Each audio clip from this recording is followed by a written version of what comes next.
পাওয়ার পরে আমানতের খেয়ানত করত, তাদেরকে এমন শাস্তি দেওয়া হচ্ছে। আপনি মানুষের উপর জুলুম করলে তার পরিণতি হবে অত্যন্ত ভয়াবহ।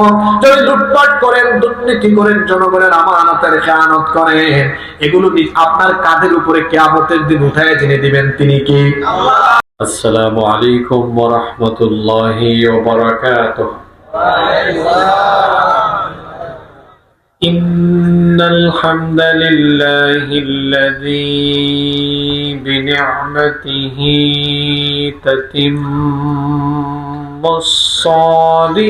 الصالحات، الذي علم القرآن وأكرمنا بالإسلام وأنعم علينا بالإيمان،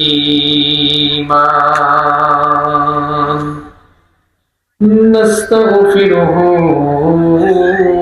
ونتوب إليه، وأشهد أن لا إله إلا الله وحده لا شريك له، وأشهد أن سيدنا وسندنا وحبيبنا وطبيبنا وطبيب أرواحنا محمدا عبد الله ورسوله، أرسله بالحق بشيرا ونذيرا وداعيا إلى الله بإذنه وسراجا وقمرا منيرا. أما بعد فقد قال الله تعالى في كلامه المجيد وفي فرقانه الحميد. সওয়াবের নিয়তে আমার সাথে তিলাওয়াত করেন। أعوذ بالله من الشيطان الرجيم، بسم الله الرحمن الرحيم. إن الله وملائكته يصلون على النبي يا أيها الذين آمنوا صلوا عليه وسلموا تسليما. اللهم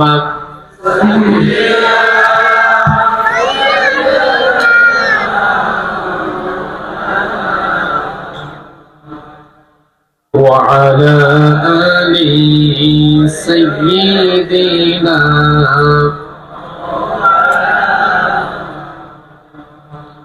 नहीं दो जहां में मिसाले मोहम्मद,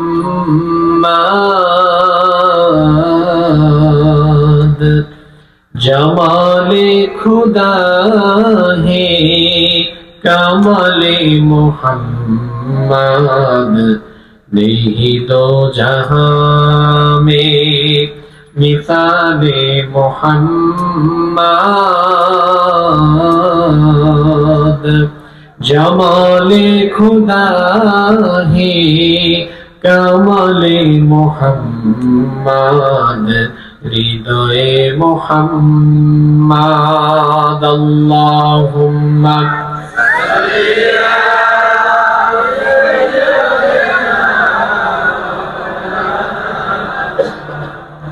وعلى آل سيدنا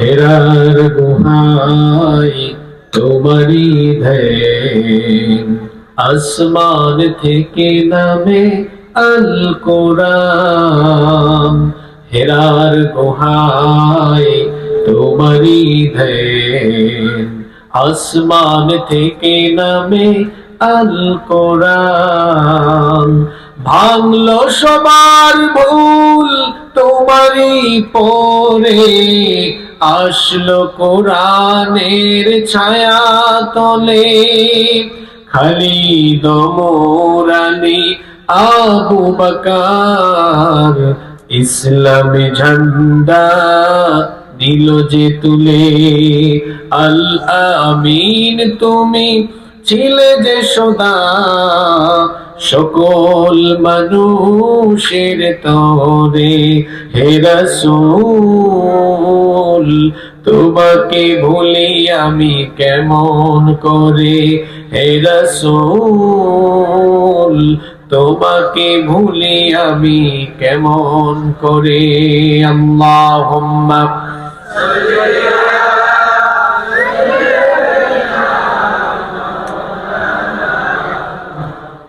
وعلى آل سيدنا, কত ব্যথা কত ভাবে সয়েছ যে তুমি, তোমারই খুনে লাল তাইফের ভূমি, ফেরেশতা এসে চাই ধ্বংসের হুকুম, লৌহ মাখা মুহাম্মদ প্রাণেতে হাসরাত, হে আল্লাহ দয়া করো এ তায়েফবাসী, ওরা চিনেনি তো আমি যে মুহাম্মদ, হৃদয়ে মুহাম্মদ। আল্লাহুম্মা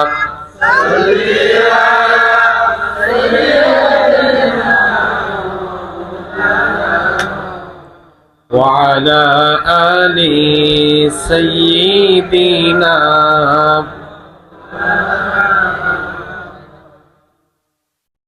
বাংলাদেশের কি ব্যাপার ভাই, সাউন্ড কোনো সমস্যা হয়েছে? অপারেটর ভাই বিদ্যুৎ নাই, আচ্ছা জেনারেটর আছে না? ক্যাপচার দিচ্ছে না, বুঝতে পেরেছি ভাই। এই মনিটরে কিছু সাউন্ড দেওয়া যাবে অপারেটর ভাই? মনিটরে আপনি হালকা একটু আছে, এখানে আছে উনি, মনিটরে একটু সাউন্ড দেন। আচ্ছা আপনাদের শুনতে কষ্ট হচ্ছে? আলহামদুলিল্লাহ।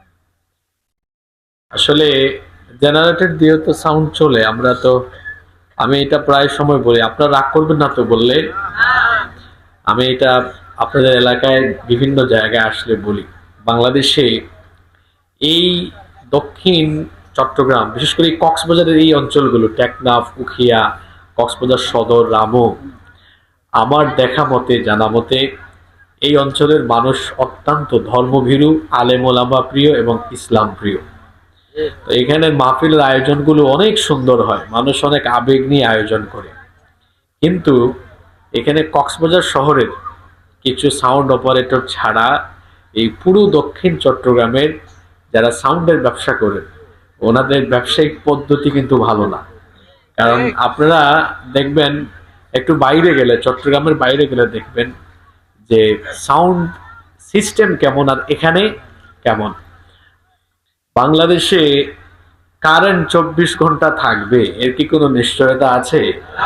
কোনো নিশ্চয়তা নাই, যে কোনো মুহূর্তে কারেন্ট চলে যেতে পারে। তো এই জন্য বিকল্প ব্যবস্থা অবশ্যই রাখতে হবে। জেনারেটর দিয়েও এই ধরনের বা এর চেয়ে আরো বড় বড় মাহফিল কাভার করে দেয়া যায়। তো আপনারা এই বিষয়গুলো আন্তরিকতার সাথে সমাধানের চেষ্টা করবেন। এই এলাকায় যে সকল ভাইয়েরা সাউন্ডের ব্যবসা করেন, মাইকের ব্যবসা করেন, আমি তাদেরকে অনুরোধ করব আপনারা উন্নত মানের সাউন্ড সিস্টেম ব্যবহার করবেন। আর মাহফিলের যারা আয়োজন করেন একদম গোটা এলাকায় মাইক না লাগাইয়া অন্তত মাহফিলের প্যান্ডেলের ভেতরে যেন সাউন্ড ব্যবস্থাটা ভালো হয়, যাতে এই যে এত দূর থেকে মানুষ আসলেন তাদের কানে যেন আল্লাহর কোরআনের আওয়াজ পৌঁছায়।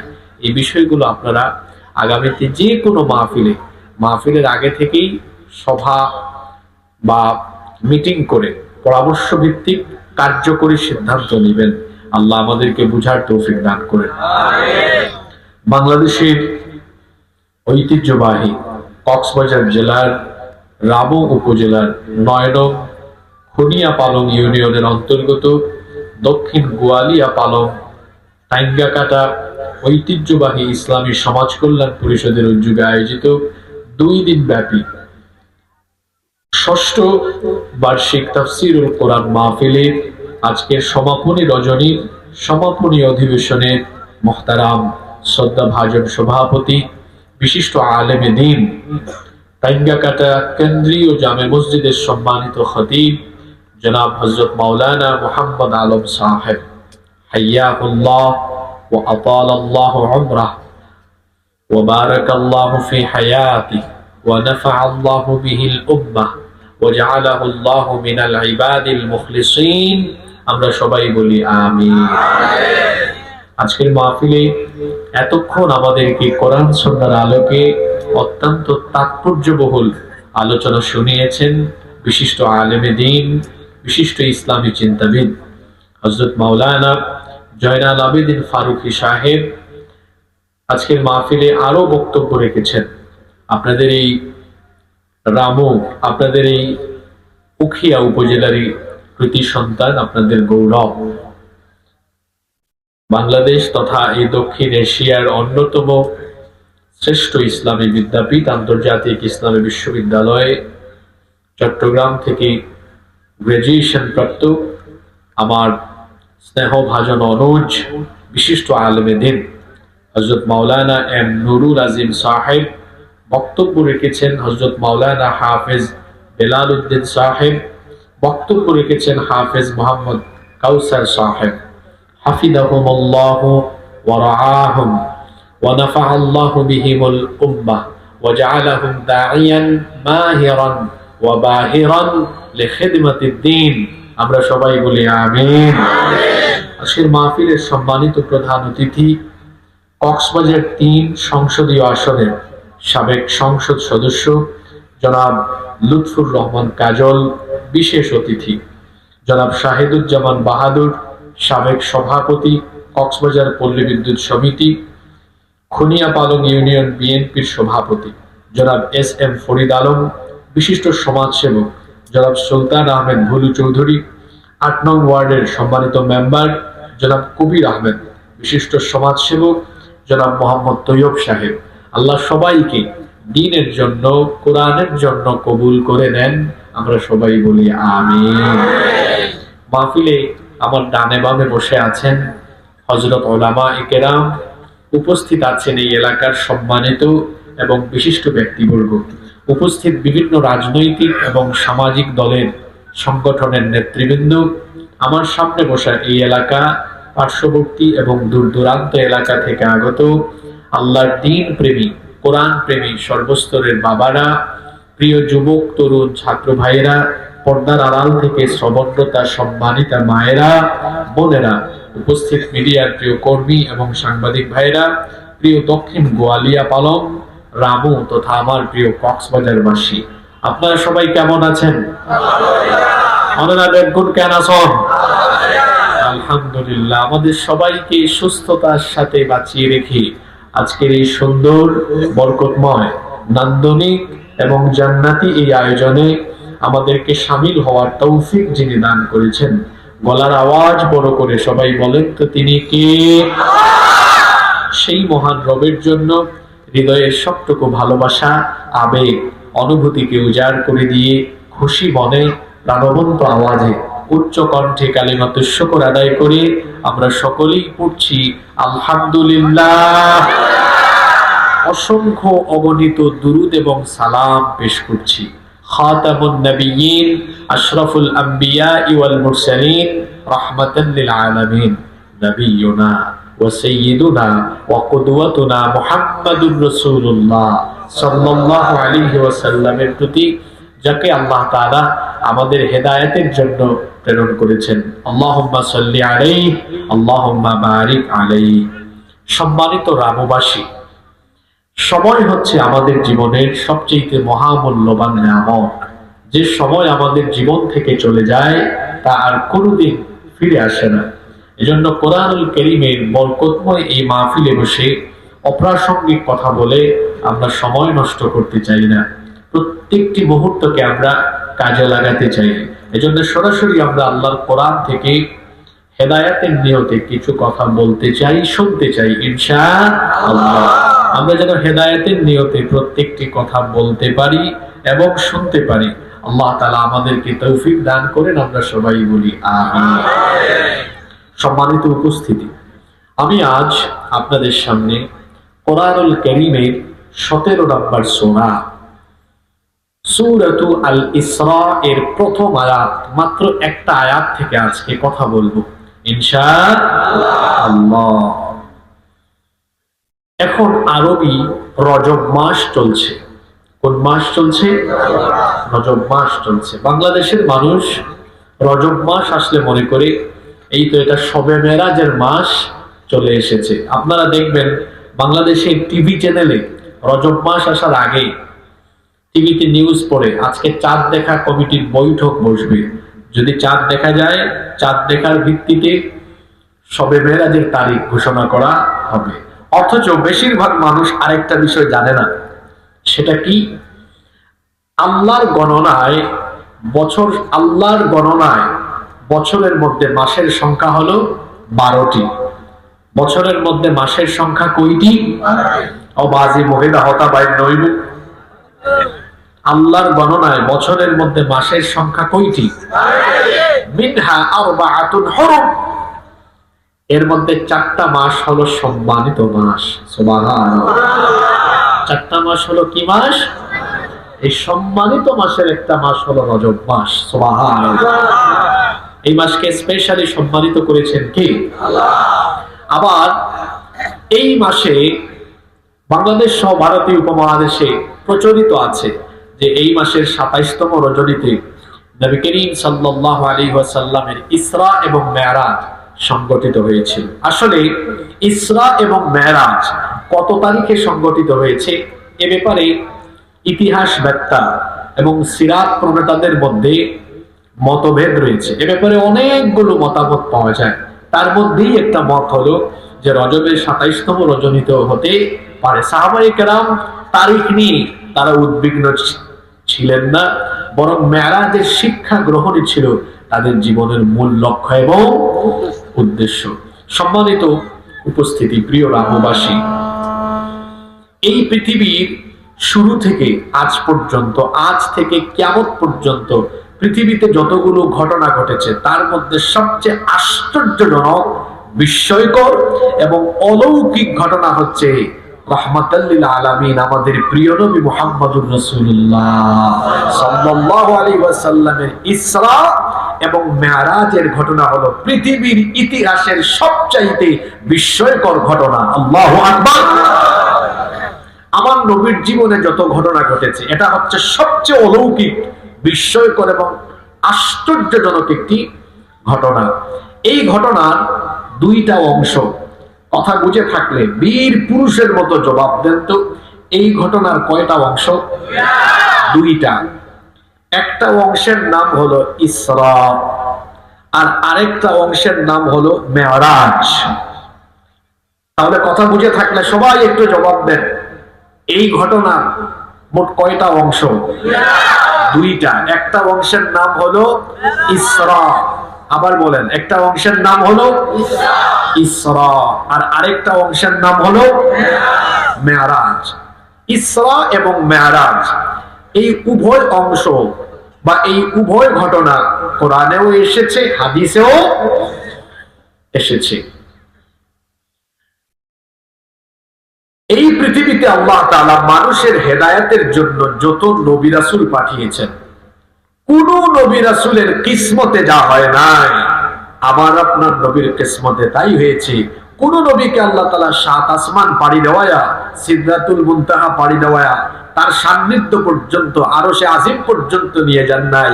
কিন্তু একমাত্র আমার আপনার নবীকে আল্লাহ তাআলা 7 আসমান, সিদরাতুল মুনতাহা পাড়ি দেওয়ায়া আল্লাহ তার হাবিবকে তার মেহমান বানিয়ে তার দরবারে নিয়েছে। সুবহানাল্লাহ। এটা পৃথিবীর আর অন্য কোন নবীর ক্ষেত্রে হয়? আরো জোরে বলতে হয়, আরো জোরে বলতে হবে, হয় হয় অন্যান্য নবীরা এবং পৃথিবীর অন্যান্য মানুষ যা দেখবে আরো হাজার হাজার বছর পরে, আমার নবীকে আল্লাহ তা দেখিয়েছেন আরো ১৫০০ বছর আগে। সুবহানাল্লাহ কি বাড়ি গিয়ে বলবেন? জান্নাত এবং জাহান্নাম আছে না নাই? ওই দিক থেকে আওয়াজ আসে না। জান্নাত এবং জাহান্নাম আছে না নাই? আপনারা বিশ্বাস করেন? আপনারা কি জান্নাত জাহান্নাম দেখেছেন? পৃথিবীর কোন নবী রাসূল দেখেছেন? পৃথিবীর একটা মানুষও দেখেছে? যেটা সবাই দেখবে হাজার হাজার বছর পরে, আল্লাহ তার হাবিবকে তার কাছে নিয়ে এগুলা দেখায় ফেলছেন আরো ১৫০০ বছর আগে। সুবহানাল্লাহ সবাই পড়বেন না? মানে এটা হলো পৃথিবীর ইতিহাসের সবচাইতে আশ্চর্যজনক ঘটনা। এবং আরো একটা কথা বলে রাখি, এই পৃথিবীতে কোনো মানুষ কিয়ামত পর্যন্ত এইরকম আশ্চর্যজনক সফর করতে পারবে না। আমাদের বিজ্ঞানীরা এখন পর্যন্ত প্রথম আসমানের নিচের যে মহাশূন্য আছে এটার সামান্যটুকুতেও তারা গবেষণা করে তারা ওই সামান্যতম অংশ পর্যন্ত ভালোভাবে তারা আবিষ্কার করে সেটুকুর সব জায়গায় যেতে পারেনি। কিন্তু আল্লাহ তার নবীকে এমন শ্রেষ্ঠত্ব দিলেন, ৭ আসমানের শুধু মহাশূন্য নয়, ৭ আসমানের মহাশূন্য ৭ আসমান সিদরাতুল মুনতাহা পাড়ি দেওয়া আল্লাহ একেবারে তার কাছাকাছি তার বান্দাকে, তার হাবিবকে নিয়ে গিয়েছেন। সুবহানাল্লাহ। তাহলে এই ঘটনা এর কয়টা অংশ? জোরে বলতে হবে, কয়টা? দেখি তো কারা কারা মনে রেখেছেন। একটা অংশের নাম হলো মাশাআল্লাহ ইসরা, আরেকটা অংশের নাম হলো মেরাজ। আপনারা সারা জীবন এই ওয়াজগুলো শুনছেন একরকম, আজকে শুনবেন অন্যরকম ইনশাআল্লাহ। এক্ষেত্রে আপনাদেরকে মনোযোগী থাকতে হবে। সবার মনোযোগ থাকবে তো? তাইলে এই ঘটনার দুই অংশ, ইসরা এবং মেরাজ। এখন আসেন, ইসরা মানে কি? ইসরা মানে হচ্ছে নৈশ ভ্রমণ, night journey. Night journey, night coach যায় না? নাইট কোচ কক্সবাজার থেকে বিভিন্ন জেলায় চলে যায়, রাতের গাড়ি। ইসরা মানে হচ্ছে নৈশ ভ্রমণ, রাতের বেলা ভ্রমণ করা। আর মেরাজ শব্দটি এসেছে উরুজ থেকে, মানে হলো ঊর্ধ্বলোকে, ঊর্ধ্বাকাশে, উপরের দিকে গমন করা। ইসরা মানে রাতের বেলা ভ্রমণ করা, আর উরুজ বা মেরাজ মানে উপরের দিকে গমন করা।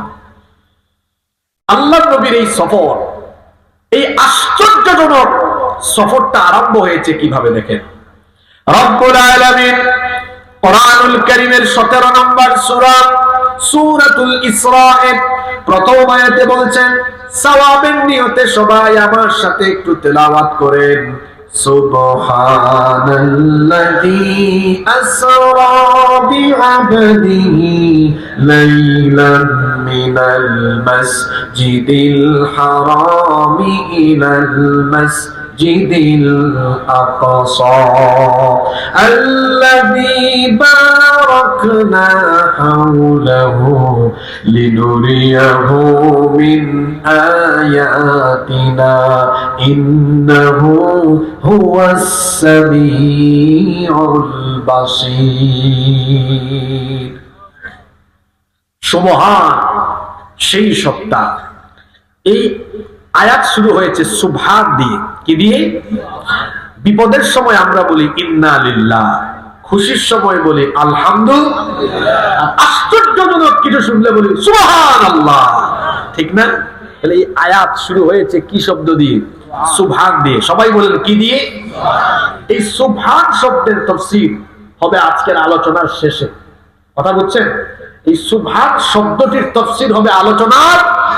কেন আল্লাহ তাআলা এই আয়াত সুবহান দিয়ে শুরু করলেন এটা আমরা জানবো একদম শেষে। এর একটা বিস্ময়কর কারণ আছে, এজন্য এটা প্রথমে বললাম না, অনুবাদ করছি।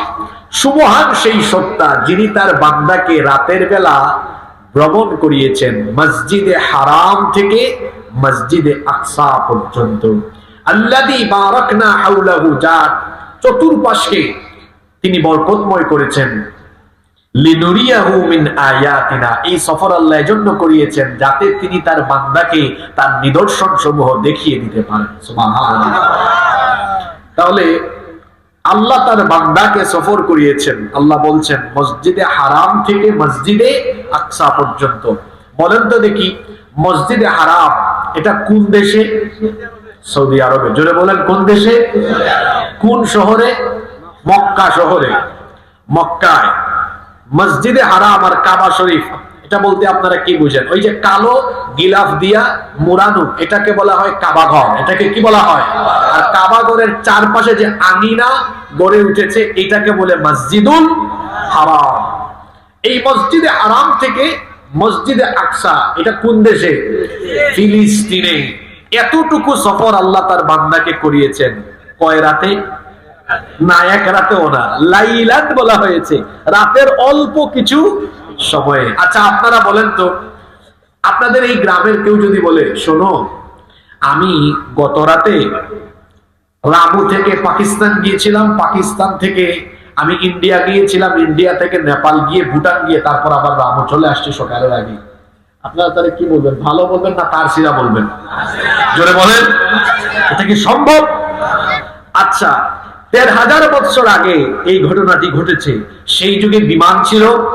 আরো জোরে বলতে হবে, বিমান ছিল, রকেট ছিল, এমনকি গাড়ি ঘোড়াও, ঘোড়া ছিল, গাড়ি ছিল না। তখন মানুষ ঘোড়াতে করে, উটে করে সফর করত।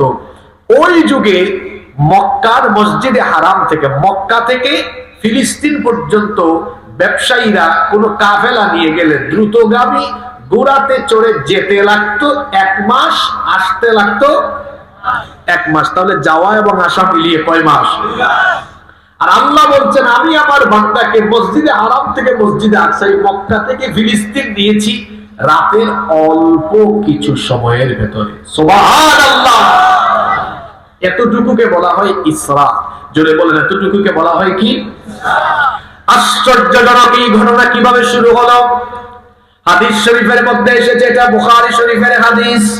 আল্লাহ নবী বলেছেন আমি কাবা শরীফের হাতিমের মধ্যে, অন্যান্য রিওয়ায়াতে এসেছে কাবার হিজরের মধ্যে আমি শোয়া ছিলাম, ঘুমন্ত অবস্থায় ছিলাম।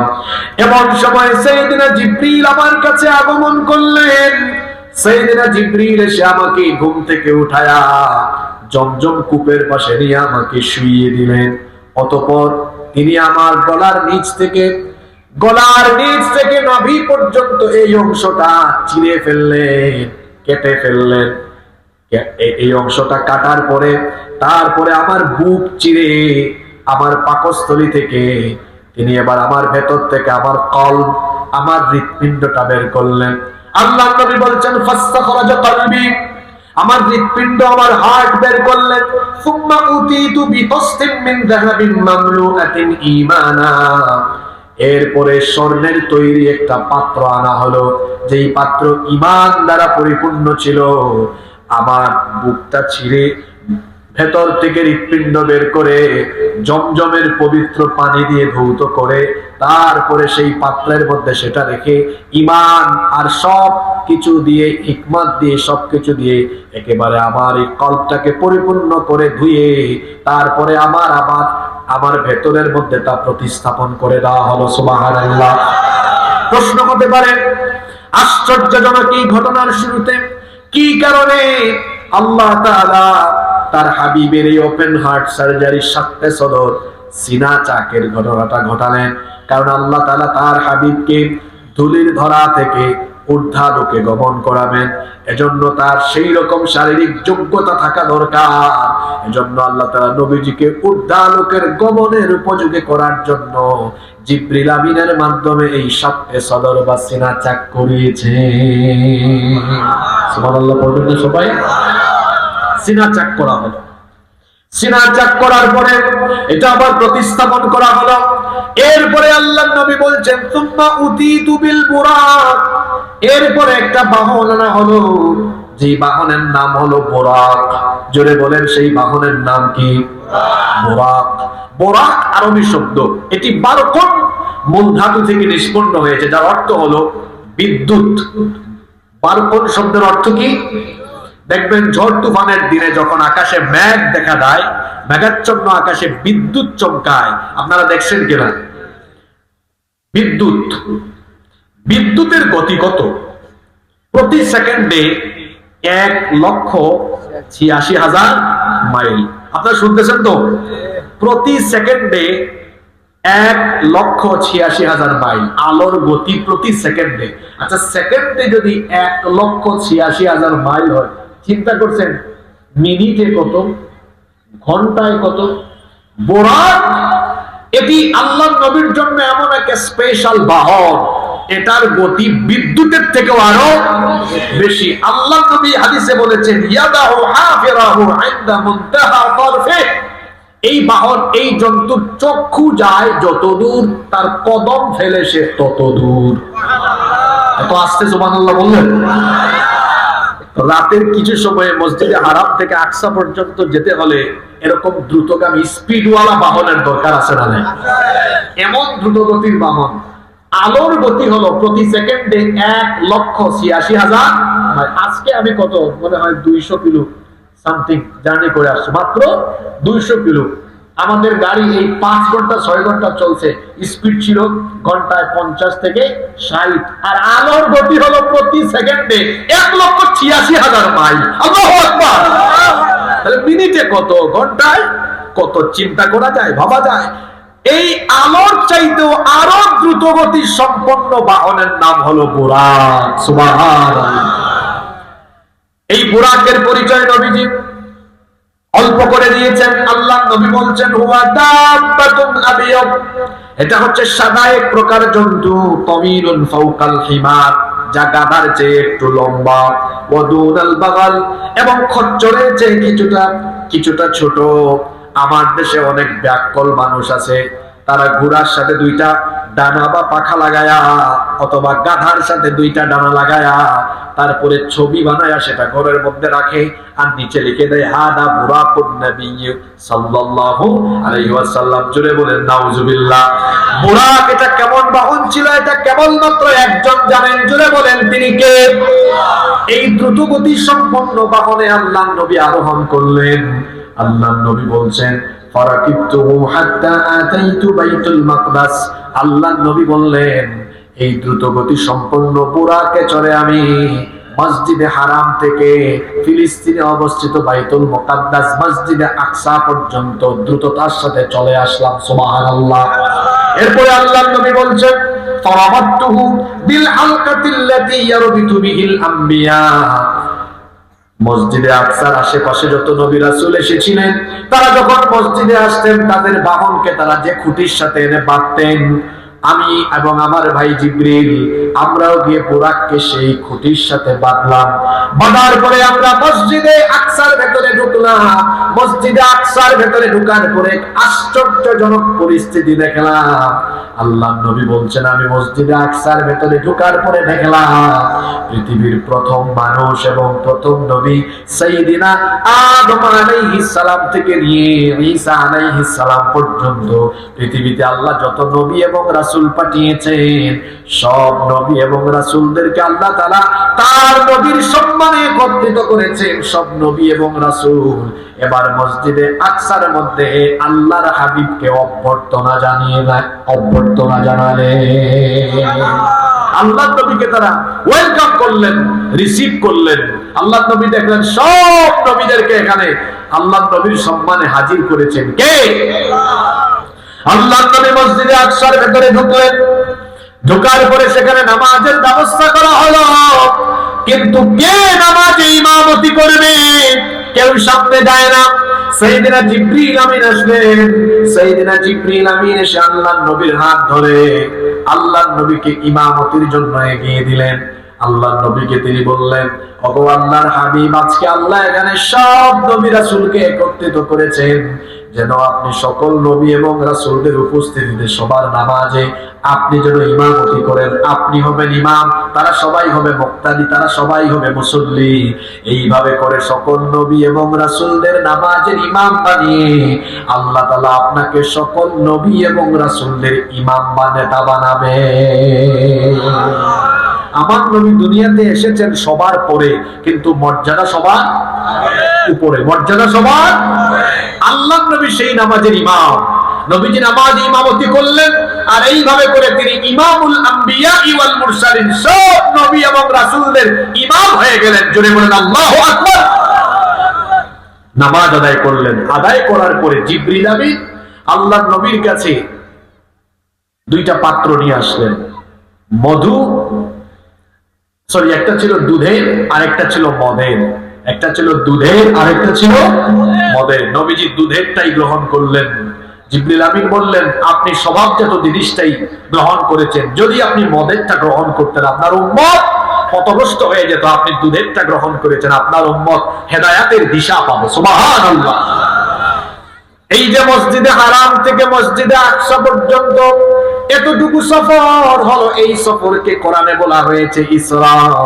আল্লাহ তাআলা বলছেন সুবহানাল্লাযী আসরা বিআবদিহি লাইলাম মিনাল মাসজিদিল হারামি ইলাল মাসজিদিল আকসা। বরকতময় সুবহানাল্লাযী, সুবহান সেই সত্তা যিনি তার বান্দাকে ইসরা করিয়েছেন, রাতের বেলা ভ্রমণ করিয়েছেন মসজিদে হারাম থেকে মসজিদে আকসা পর্যন্ত। এতটুকুতে এসে মসজিদে হারাম থেকে মসজিদে আকসা পর্যন্ত এসে একটা যাত্রা বিরতি দিলেন। জোরে বলেন কি দিলেন? যাত্রা বিরতি। আপনারা কক্সবাজার থেকে চট্টগ্রামে যে বাসে করে যান, মাঝখানে এই চকরিয়ার পরে বিভিন্ন হোটেল আছে না, এখানে একটা যাত্রা বিরতি দেয় না? যাত্রা বিরতি দেয়। আল্লাহ নবীকে আল্লাহ তাআলা ইসরা এবং মেরাজ করাবেন। আল্লাহ তাআলা মসজিদে হারাম থেকে মসজিদে আকসা পর্যন্ত নেওয়ার পরে এখানে একটা যাত্রা বিরতি দেওয়ালেন। এই যাত্রা বিরতি শেষ হওয়ার পরে এবার সাইয়েদনা জিবরিল আমিন আল্লাহ নবীকে সাথে নিয়ে আবার রওনা করলেন। এখান থেকে এবার হবে উরুজ, মানে ঊর্ধ্বলোকে গমন। এবার উপরের দিকে তারা গমন করবেন। এবার সাইয়েদনা জিবরিল আমিন আল্লাহর নবীকে নিয়ে উপরের দিকে গমন আরম্ভ করলেন। যেতে যেতে যেতে যেতে প্রথম আসমানের মহাশূন্য অতিক্রম করে প্রথম আসমানে যাওয়ার পরে তারা প্রথম আসমানে ফেরেশতাকে বললেন, জিবরিল আমিন বললেন আসমানের দরজা খুলে দাও। সেই ফেরেশতা বললেন, আপনি কে এবং আপনার সাথে কে, কেন খুলে দিব? জিবরিল আমিন বললেন, আমি হলাম জিবরিল আর আমার সাথে হলেন রাহমাতাল লিল আলামিন আখিরি নবী মুহাম্মদুর রাসূলুল্লাহ। আমরা বলি সাল্লাল্লাহু আলাইহি ওয়াসাল্লাম। আল্লাহর হুকুমে তিনি আজ উরুজ ঊর্ধ্বগমন করবেন। আসমানের দরজা খুলে দাও। আসমানের দরজা খুলে দেওয়া হলো। এরপরে আল্লাহর নবী প্রথম আসমানে যাওয়ার পরে পৃথিবীর প্রথম মানুষ এবং প্রথম নবী সাইয়েদনা আদম আলাইহিস সালামের সাথে তার সাক্ষাৎ হয়ে গেল। সুবহানাল্লাহ। জিবরিল আমিন দুজনকে পরিচয় করিয়ে দিলেন। উভয়ে সালাম এবং কুশলাদি বিনিময় করলেন। বাবা আদম আলাইহিস সালাম মহা আনন্দিত হলেন, কারণ তার কোটি কোটি হাজার হাজার কোটি কোটি সন্তানের মধ্যে সর্বশ্রেষ্ঠ সন্তানের সাথে তার হাজার হাজার বছর পরে দেখা হয়েছে। সুবহানাল্লাহ। উভয়ে কথোপকথন শেষ করে বিদায় নিলেন। দ্বিতীয় আসমানে তারা গমন করলেন। দ্বিতীয় আসমানে যাওয়ার পরে আল্লাহর নবীর সাথে সেখানে সাইয়েদনা ইয়াহইয়া বিন জাকারিয়া এবং সাইয়েদনা ঈসা ইবনে মারইয়ামের সাথে আল্লাহর নবী দেখা হলো। সালাম এবং কুশলাদি বিনিময়ের পরে তারা এবার তৃতীয় আসমানের দিকে রওনা করলেন। তৃতীয় আসমানে যাওয়ার পরে সাইয়েদনা ইউসুফ আলাইহিস সালামের সাথে সাক্ষাৎ হলো। সালাম এবং কথোপকথন শেষ করে বিদায় নিলেন। চতুর্থ আসমানে যাওয়ার পরে সাইয়েদনা ইদ্রিস আলাইহিস সালামের সাথে সাক্ষাৎ হলো। সালাম এবং কথোপকথন শেষ করে বিদায় নিলেন। পঞ্চম আসমানে যাওয়ার পরে সাইয়েদনা হারুন আলাইহিস সালামের সাথে সাক্ষাৎ হলো। সালাম এবং কথোপকথন শেষ করে ষষ্ঠ আসমানের উদ্দেশ্যে রওনা দিলেন। সেখানে গিয়ে সাইয়েদনা মূসা আলাইহিস সালামের সাথে সাক্ষাৎ হলো। সালাম এবং কুশলাদি বিনিময়ের পরে মূসা নবীর কাছ থেকে তিনি যখন বিদায় নেবেন, মূসা নবী তখন কান্নাকাটি আরম্ভ করলেন। আল্লাহর হাবিব জিজ্ঞেস করলেন, কি ব্যাপার, আপনি কাঁদেন কেন? মূসা আলাইহিস সালাম তখন বললেন, এই জন্যই আমি কাঁদি, আমার অনেক পরে একজন নবী পৃথিবীতে আসলেন যিনি আখেরি নবী।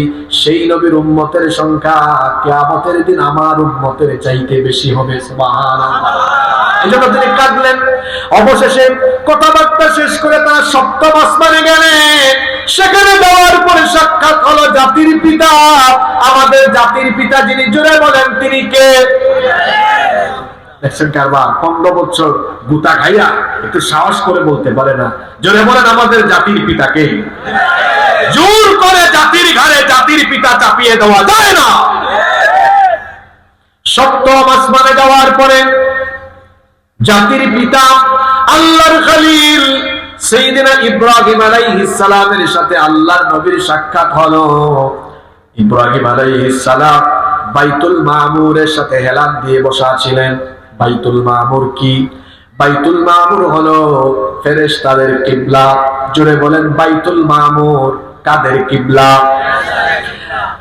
গোটা বিশ্বের 200 কোটি মুসলমানদের কিবলা হলো কাবা শরীফ। গোটা পৃথিবীর 200 কোটি মুসলমানদের কিবলা হলো কাবা শরীফ। কাবা শরীফ কোথায়? পৃথিবীর একেবারে সেন্টার, পৃথিবীর একেবারে মাঝামাঝি জায়গায় আল্লাহর পবিত্র ঘর কাবা শরীফ অবস্থিত। আর কাবা শরীফের ঠিক একদম উপরে 7 আসমানের উপরে ফেরেশতাদের কিবলা। সেই ফেরেশতাদের কিবলার নাম হলো বাইতুল মামুর। একসাথে 70,000 ফেরেশতা সেখানে ঢুকে ইবাদত করতে পারে। যারা একবার ঢুকে কিয়ামত পর্যন্ত আর এখানে ঢোকার পরে চান্সই পায় না। সুবহানাল্লাহ। বাইতুল মামুরের সাথে হেলান দেওয়া অবস্থায় জাতির পিতা ইব্রাহিম আলাইহিস সালামের সাথে আল্লাহর নবীর সাক্ষাৎ হলো। আল্লাহর নবীর সাথে জাতির পিতার কথাবার্তা হলো। 7 আসমান পাড়ি দিয়ে এবার তারা সিদরাতুল মুনতাহায় গমন করলেন। 7 আসমানের পরে এবার লাস্ট বর্ডার, এটার নাম হলো সিদরাতুল মুনতাহা।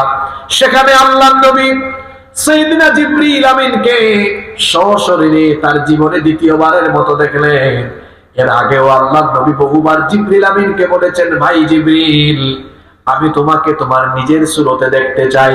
আল্লাহর নবী জিবরিল আমিনকে তার জীবনে মাত্র 2 বার জিবরিলের আসল সুরতে দেখেছেন। কথা বুঝে থাকলে বলেন, আল্লাহর নবী সাইয়েদনা জিবরিল আমিনকে জিবরিল আমিনের আসল সুরতে জীবনে কয়বার দেখেছেন? এই ফেরেশতার নাম আমরা অনেকে অশুদ্ধ করে বলি জিব্রাইল।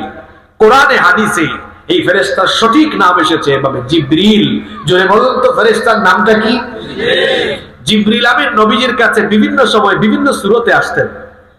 অপরিচিত আগন্তুকের বেশে আসতেন।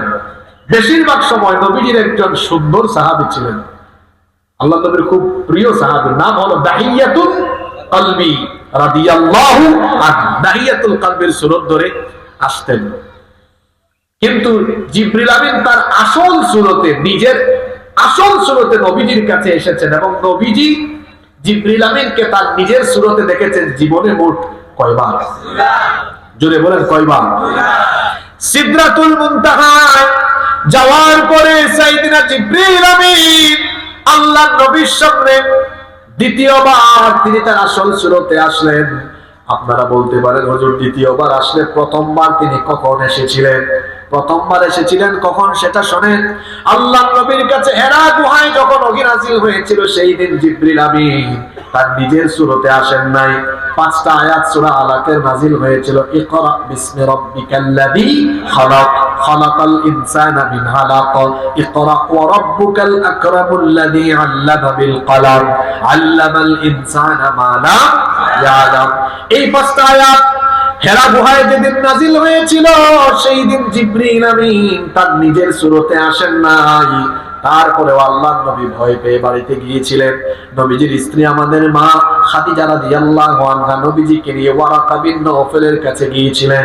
ওয়ারাকা বিন নওফেল সব কাহিনী শোনার পরে বলেছিলেন, আপনার কাছে কোনো জিন বা ভূত আসে নাই, আপনার কাছে এসেছেন ওহীর বাহক ফেরেশতা, যাকে আল্লাহ এর আগেও অনেক নবী রাসূলের কাছে পাঠিয়েছেন। আবার যদি তিনি আপনার কাছে আসেন ভয় পাবেন না, তিনি যা বলেন তা আপনি শুনবেন। আল্লাহর নবী এরপরে হেরা গুহায় পুনরায় যাওয়া আরম্ভ করলেন। কিন্তু আল্লাহর নবীর কাছে কোনো ওহী দীর্ঘদিন ধরে নাযিল হচ্ছে না। জিবরিল আমিনের সাথে আল্লাহর নবীর আর দেখা সাক্ষাৎ হয় না। এই সময়টুকুকে বলা হয় ফাতরাতুল ওয়াহি, ওহীর বিরতিকাল। শুনতেছেন আপনারা? বেশ কয়েকদিন হয়ে গেল আল্লাহর নবীর সাথে জিবরিল আমিনের দেখা সাক্ষাৎ হয় না। আল্লাহর নবী ফ্রাস্ট্রেটেড হয়ে গেলেন, আল্লাহর নবী হতাশ হয়ে গেলেন। একদিন তিনি হেরা গুহা থেকে নেমে আসতেছেন, উপত্যকায় এসেছেন, হঠাৎ করে আওয়াজ শুনলেন কে যেন আল্লাহর নবীকে ডাকছে। তিনি আবার ডানে তাকালেন, কাউকে দেখলেন না, বামে তাকালেন, কাউকে দেখলেন না, সামনে তাকালেন, কাউকে দেখলেন না, পিছনে তাকালেন, কাউকে দেখলেন না। এবার তিনি মাথাটা উঁচা করে যখন উপরের দিকে তাকালেন, তিনি এবার দেখলেন আসমান আর জমিনের মাঝখানে বিরাট একটা চেয়ারের মধ্যে 600 ডানা বিশিষ্ট জিবরিল আমিন বসে আছে। কথাটা বুঝেন নাই মনে হয়? আসমান জমিনের মাঝখানে বিরাট একটা চেয়ারে জিবরিল আমিন বসে আছেন, যার ডানা ছিল কয়টা? জোরে বলেন কয়টা? একটা ডানার সাইজ এত বড়, একটা ডানাই আসমানকে একদম আবরণ দিয়ে ফেলে। আল্লাহু আকবার। এই জীবনে প্রথমবার জিবরিল আমিনকে নবীজি জিবরিলের আসল সূরতে দেখেছেন। দেখেই বেহুশ, দেখেই মাটিতে পড়ে গেলেন। এই প্রথমবার দেখার পরে সাইয়েদনা জিবরিল আমিনকে আসল সূরতে দেখার পরে নবীজি বেহুশ হয়ে পড়ে গেলেন। এই ঘটনা আল্লাহ তাআলা কোরআনে কারীমের 53 নম্বর সূরা সূরাতুন নাজমের 5 নম্বর আয়াত থেকে বলছেন, আল্লামাহু শাদীদুল কুওয়া যু মিররাতিন ফাস্তাওয়া ওয়া হুয়া বিল উফুকিল আ'লা ثم دنا فتدلى فكان قاب قوسين أو أدنى فأوحى إلى عبده ما أوحى। আল্লাহ তাআলা বলছেন আল্লামাহু শাদীদুল কুওয়া, তাকে শিক্ষা দান করে একজন শক্তিশালী ফেরেশতা, যু মিররাতিন ফাসসাওয়া, প্রজ্ঞা সম্পন্ন এমন এক ফেরেশতা যে তার নিজের আকৃতিতে স্থির হয়েছিল। ওয়া হুয়া বিল উফুকিল আলা, তখন সে ছিল ঊর্ধ্ব দিগন্তে। সুম্মা দানা ফাতাদাল্লা, অতঃপর সে তার একেবারে নিকটবর্তী হয়ে গেল। ফাকানা কাবা কাউসাইনি আও আদনা, এই ফেরেশতা নবীর এতটা নিকটবর্তী হয়েছিল যে দুইজনের মাঝখানে ধনুক কিংবা তার চাইতে আরো কম পরিমাণ ব্যবধান ছিল। সুবহানাল্লাহ বলবেন তো সবাই? এই প্রথমবার জিবরিল আমিনকে আসল সূরতে দেখেছেন মুহাম্মাদুর রাসূলুল্লাহ। আমরা বলি সাল্লাল্লাহু। প্রথমবার দেখছেন তো ভয়ের চোখে ভালো করে, ওই দিন ভালো করে তাকাইতে পারেন নাই। আপনারা আমার দিকে তাকান তো। আজকে আমি এখানে আসছি, এই যে ঘরে ভাত খাইলাম, এখানে ওঠার আগে কয়েকজন গিয়ে আমার সাথে দেখা করছে, কিন্তু আমার সবার চেহারা এখন আমি বলতে পারবো না। জীবনে প্রথমবার দেখছি, বেশিক্ষণ তাকাইও নাই, শুধু জাহিদ ভাইকে চিনি। জাহিদ ভাই না, জাহিদ ভাই আরো বেশ কয়েকজনকে চিনবো, সবাইকে চিনবো না, কিন্তু যারা টেবিলে আমার সাথে বসে ভাত খাইছে এদের চেহারা একদম চিনবো। এখানেও যে এত মানুষ বসছেন, যাদের দিকে বেশি বেশি তাকাচ্ছি এদের চেহারা মনে থাকবে, যাদের দিকে কম তাকাচ্ছি তাদের চেহারা মনে থাকবে না। জিবরিল আমিনকে নবীজি দেখছেন জীবনে প্রথমবার, ভয় পাইছেন, ভালো করে তাকান নাই, এজন্য ভালো করে সব মনেও রাখতে পারেন নাই। এরপরে জিবরিল আসলেই বলতেন, ভাই জিবরিল, আপনি যে মানুষের সুরত ধরে আছেন, আমি তো বুঝি, আপনি আসলেই আপনার কথা বলার ধরন দেখে বুঝি এটা আল্লাহর ফেরেশতা জিবরিল, কিন্তু আপনারে আপনার নিজের সুরতে আমার আরেকবার দেখতে মন চায়। জিবরিল বলতেন, আপনি আল্লাহর কাছে দোয়া করেন, আল্লাহ যখন চাইবেন আবার আপনি আমাকে দেখতে পারবেন। আল্লাহ তাআলা এবার জিবরিলকে আবার দেখাচ্ছেন ওই সিদরাতুল মুনতাহায়। যখন 7 আসমানের উপরে সিদরাতুল মুনতাহায় গেলেন, জিবরিল আমিন এবার বললেন, নবী আপনি কয়েকদিন ধরে বলতেছেন আমারে দেখবেন, তাকান আমার দিকে, আমি জিবরিল এবার নিজের আসল সূরতে আপনার সামনে আমি এবার আত্মপ্রকাশ করব। আল্লাহু আকবার। এই কথা এসেছে সূরা নাজমের 13 নম্বর আয়াতে। আল্লাহ বলছেন, ওয়ালাকাদ রাআহু নাযলাতান উখরা ইনদা সিদরাতিল মুনতাহা ইনদাহা জান্নাতুল মাওয়া। ওয়ালাকাদ রাআহু নাযলাতান উখরা, আর অবশ্যই সে তাকে আরেকবার দেখেছিল। কোথায়? ইনদা সিদরাতিল মুনতাহা, সিদরাতুল মুনতাহার নিকটে। সিদরাতুল মুনতাহা আবার কোথায়? ইনদাহা জান্নাতুল মাওয়া, যা জান্নাতুল মাওয়ার নিকটে অবস্থিত। সুবহানাল্লাহ। সিদরাতুল মুনতাহা মানে হলো, সিদরা মানে কুল গাছ, বড়ই বড়ই আছে না, বড়ই গাছ, আর মুনতাহা মানে শেষ প্রান্ত, অর্থাৎ ঊর্ধ্ব জগতের শেষ প্রান্তের একটা জান্নাতি গাছ। আল্লাহ নবী বলেছেন এই গাছের এক একটা পাতা হলো হাতির কানের মতো বড়। অবাধে সুবহানাল্লাহ মুখে বাইর হইব। গাছের পাতা হাতির কিসের মতো? কানের মতো। আর ফল হলো বিরাট কলসির মতো। আপনারা কলসি বলেন না কলস বলেন? কলসি। এই গাছের পাত করা গড়া মাখরাজ, ঠিক আছে? আমার কি ভাষা ভাই আপনার, আপনার আর ভাষাও এক জাত, আর আমরা সিলেটি মানুষ, আমরা মাত আর জাত। কি দুই এলাকার মানুষের মাত কোনটাও বোঝা যায়? দুই ভাটিরে দুই দিকে উবা করাই দিলে তারা তারার মাতবো, বাদ বাকি সবে হইবা হায় রে হায়, আমরা বাসানো আলু ভর্তা নাই হইছে, কোনটাও বোঝা যাইত না। কি ভাষা আপনাদের, হায় বাপরে বাপ। হ্যাঁ, সিলেট আর চট্টগ্রাম এক জায়গায় আহত, আরেক জায়গায়। তবে এখানে একটা জিনিস আছে, সেটা হলো বাংলাদেশের এই দুই অঞ্চলের মানুষের স্বকীয়তা আছে। না, স্বকীয়তা আছে। কিভাবে? তাদের আলাদা বর্ণমালা আছে, আলাদা ভাষা, এত স্বকীয়তা আছে না? মানে এই দুই পার্টি তারা তারা কথা বললে বাকিরা কেউ বুঝবে না। এখানে আপনাদের চট্টগ্রামের ভাষা খুব সুন্দর, অবাজি জ্ঞান আছে, গমাসনে। হ্যাঁ, আর আমাদের সিলেটে গেলে হয় বাবাই যা আয়ুকা আউকা বউকা খাউকা যাউকা, আউকা বউকা খাউকা যাউকা। আর আপনাদের এখানে আসলে তো মানুষ তাকায় থেকে কি বলে, বাপরে বাপ। নামাজকে কি বলেন আপনারা? নামাজ না নোয়াজ? রোজাকে কি বলেন? লুজা। যাকাত থেকে বলেন জহাত, ঠিক আছে না? মাদ্রাস, ঠিক আছে? খুব সুন্দর ভাষা আপনার। আমার চট্টগ্রামের ভাষার মধ্যে অনেক আরবি ভাষা আছে, আলহামদুলিল্লাহ। আবার এই চট্টগ্রাম সিলেটের অনেক মিলও আছে। দুইটাই হলো তিরাউলিয়ার ভূমি, একটা হলো 360 আউলিয়ার ভূমি, আর একটা হলো 12 আউলিয়ার ভূমি। আবার দুই অঞ্চলের কালচারে মিল আছে, কালচারে সবই মিল আছে, ভাষা ছাড়া আর বাদ বাকি সব মিল আছে। যাই হোক, আঞ্চলিকতা আমাদের বড় পরিচয় নয়, আমাদের বড় পরিচয় আমরা মুসলমান। আমাদের বড় পরিচয় কি? আমরা একজন আরেকজনকে ভালোবাসি ইমানের কারণে, ইমানি সম্পর্কের কারণে। আমাদের একজনের প্রতি আরেকজনের ভালোবাসা লিরিদাইল্লাহ লিওয়াজহিল্লাহ, কার সন্তুষ্টির জন্য? আরো জোরে বলেন, কার সন্তুষ্টির জন্য? তো বলছিলাম সিদরাতুল মুনতাহা, এটা হলো শেষ প্রান্তের একটা জান্নাতি গাছ। এই গাছের পাতা হলো কিসের কানের মতো? হাতির কানের মতো। আর ফল হলো বৃহদাকার কলসির মতো। সিদরাতুল মুনতাহা আল্লাহ নবী জিবরিল আমিনকে দেখলেন, দেখার পরে দেখলেন হায় হায় হায়, 600 ডানা, এত বিরাট আকৃতিদার, এত বিরাট দেহ, এক একটা ডানা এত বিশাল যে এক একটা ডানা এক একটা বিশাল আসমানকে আবরণ দিতে পারে। আল্লাহু আকবার। এবার আরেকটা বাহন আনা হলো, এটার নাম রফরফ। এটার নাম কি?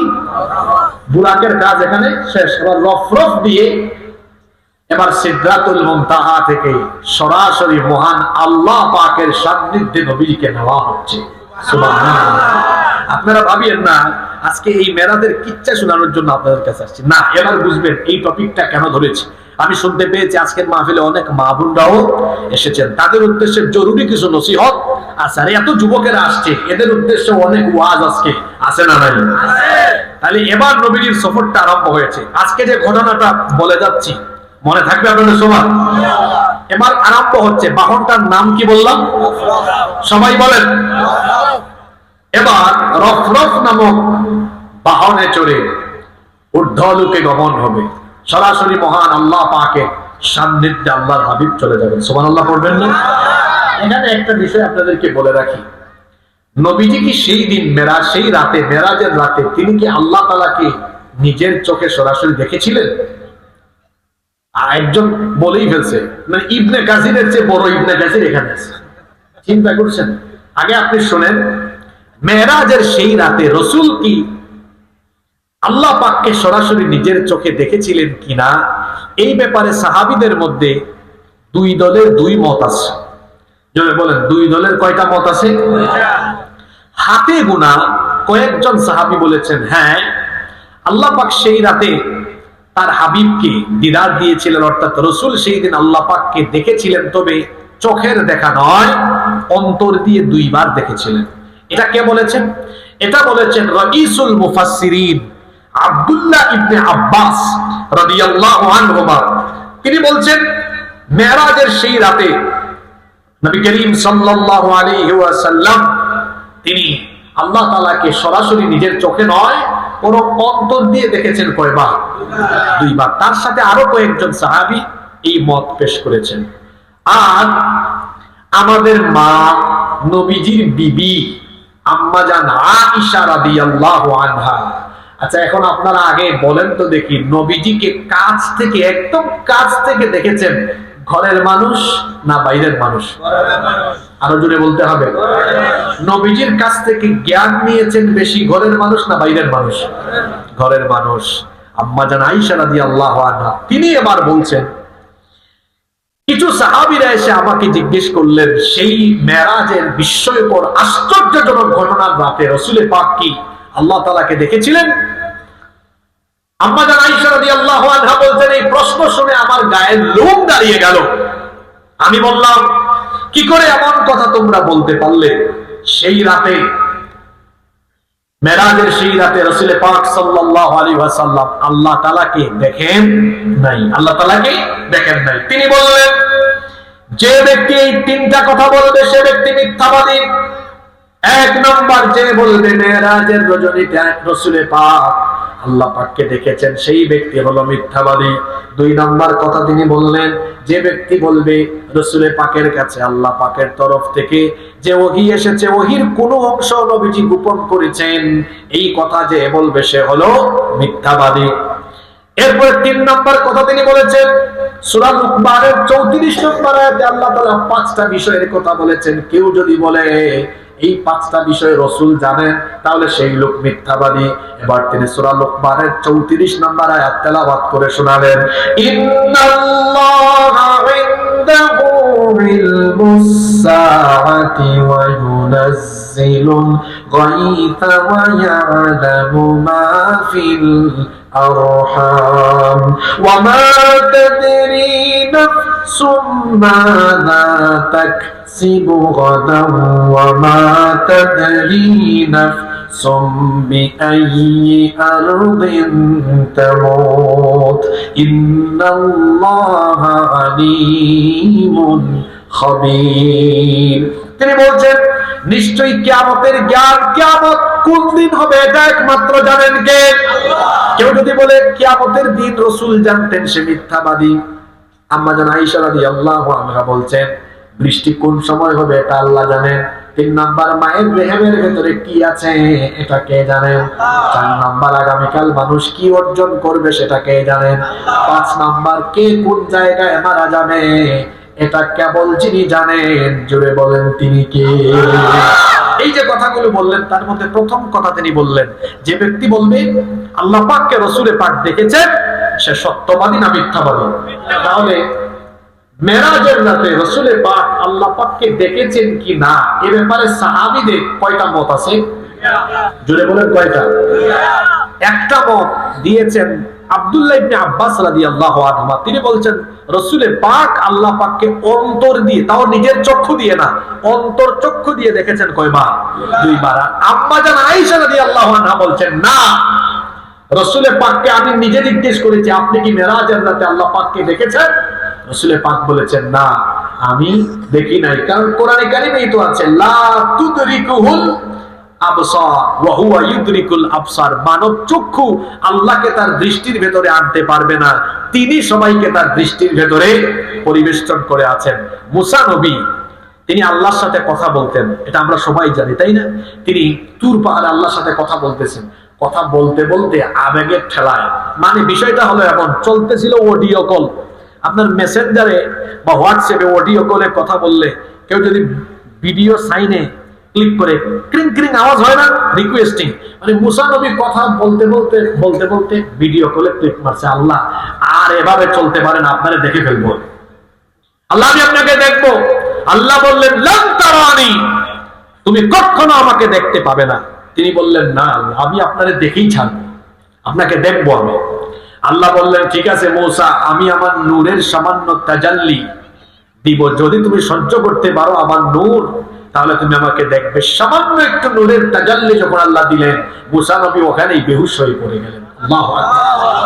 মুসা নবীকে আল্লাহ আবার হুঁশ ফিরিয়ে দিলেন, বলেন আল্লাহ আমি ভুল বুঝেছি, আমি এই দুর্বল চক্ষু দিয়ে তোমাকে দেখতে পারবো না, আমাকে মাফ করে দাও। দুনিয়ার দুর্বল চক্ষু দিয়ে মানুষ আল্লাহ তাআলাকে দেখতে পারবে না, তবে অবশ্যই আল্লাহ তাআলাকে সরাসরি দেখা যাবে। কখন? জান্নাতে জান্নাতীরা সরাসরি তাদের চোখের সামনে মহান আল্লাহকে দেখতে পাবে। সুবহানাল্লাহ। একদিন সাহাবীরা নবীজিকে জিজ্ঞেস করলেন, হাল নারা রাব্বুনা ইয়াউমাল কিয়ামাহ, ওগো আল্লাহর রাসূল, কিয়ামতের দিন আমরা কি আমাদের রবকে নিজের চোখে সামনাসামনি দেখতে পাবো? রাসূল বললেন, আচ্ছা বলো তো, পরিষ্কার আকাশে রাতের বেলা চাঁদ দেখতে তোমাদের কষ্ট হয় নাকি? সাহাবীরা বললেন না। নবীজি বললেন, পরিষ্কার আকাশে দিনের বেলা সূর্য দেখতে তোমাদের কষ্ট হয় নাকি? সাহাবীরা বললেন না। আল্লাহর নবী বললেন, পরিষ্কার আকাশে যেমন সূর্য আর চাঁদ দেখতে কষ্ট হয় না, ঠিক তেমনি কিয়ামতের দিন তোমাদের চোখের সামনে আল্লাহকে দেখতেও কোনো সমস্যা হবে না। চোখের সামনে মন ভরে তোমরা তোমাদের রবকে দেখতে পাবে। আল্লাহ সেই পবিত্র অনুষ্ঠানে তুমি আমাদেরকে শামিল করে দিও।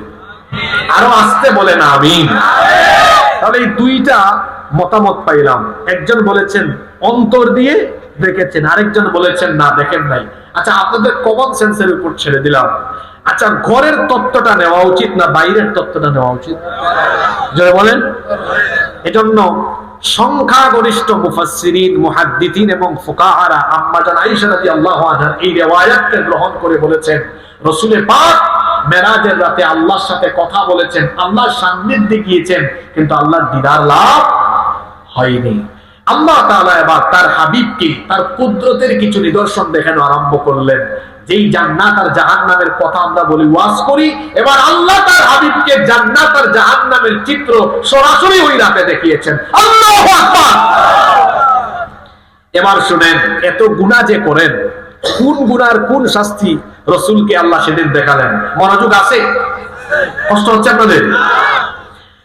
আল্লাহর নবীকে নিয়ে এমন এক জায়গা দিয়ে যাওয়া হলো, আল্লাহ রাসূল বললেন, আমাকে এমন এক দল লোকের পাশ দিয়ে নিয়ে যাওয়া হচ্ছিল।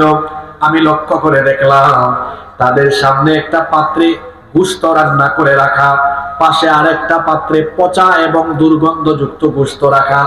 আশ্চর্য ব্যাপার, এই লোকগুলো ভালো গোশতের বাটি পাত্র থেকে ভালো গোশত ভক্ষণ না করে অন্য সেই বাটি থেকে পাত্র থেকে পচা এবং দুর্গন্ধযুক্ত কাঁচা গোশত তারা ভক্ষণ করছে। আমি আমার ভাই জিবরিলকে বললাম, জিবরিল, এরা ভালো গোশত রেখে পচা গোশত খায় কেন? তখন জিবরিল আমিন বললেন, ওগো আল্লাহর নবী, এরা হলো আপনার উম্মতের ওই সব পুরুষ যারা ঘরের মধ্যে হালাল স্ত্রী রেখে পরনারীর সাথে জেনা ব্যভিচার পরকীয়ায় লিপ্ত হলো। এরা হলো আপনার উম্মতের সেই সকল নারী যারা ঘরের মধ্যে স্বামী রেখে পরপুরুষের সাথে জেনা ব্যভিচার পরকীয়ায় লিপ্ত হতো। বলেন তো আজ আমাদের দেশে এই রূপ আছে না নাই? আরো জুড়ে বলেন, আছে না? রামুতে ব্যবসা করে, কাপড়ের দোকান। সকালবেলা গিয়েছে, বউ টিফিন দিয়েছে, দুপুরবেলা বউ ফোন দিয়েছে, কি গো রান্না যে দিয়েছিলাম খাইছ? বউয়ের সাথে গলা গরম। কিছুক্ষণ পরে দুই তিনজন বোন আসছে, ভাইয়া এখানে হিজাব আছে, সালাম আলাইকুম, আপু আসেন, খুব সুন্দর সুন্দর আছে। ব্যাককলের ব্যাককল, তার বউয়ের সাথে গলা হইল গরম, পরনারীর ক্ষেত্রে নরম। আমি যে কথাগুলো বললাম এটা বাস্তব না অবাস্তব? বলেন বাস্তব না অবাস্তব? রাসূলকে আল্লাহ মেরাজের সেই রাতে এই শাস্তি দেখিয়েছেন যারা ঘরের মধ্যে বউ রেখে পরকীয়ায় লিপ্ত হয় এবং যারা ঘরের মধ্যে জামাই রেখে স্বামী রেখে পরকীয়ায় লিপ্ত হয়। রাসূল দেখলেন এদের সামনে পচা গোশত আছে, পাশে আবার ভালো গোশত না খেয়ে পচা গোশত খাচ্ছে। আল্লাহ নবীকে জিবরিল আমিন বললেন, এরা হলো আপনার উম্মতের জেনা ব্যভিচার আর পরকীয়ায় লিপ্ত ব্যক্তি, এদের জন্য এই শাস্তি নির্ধারণ করেছেন কে? আল্লাহ নবী আরো বলছেন, কিছুক্ষণ পরে আমি এমন এক জায়গা দিয়ে গেলাম, দেখলাম একটা চুলা, এই চুলার উপরের অংশ সংকীর্ণ কিন্তু ভেতরটা বড় প্রশস্ত।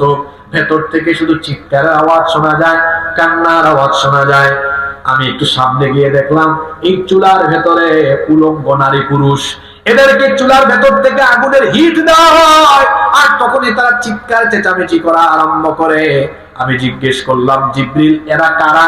এই চুলার ভেতরে এদেরকে নিচে থেকে আগুন ধরায়া এইরকম কষ্ট শাস্তি দেওয়া হয় কেন?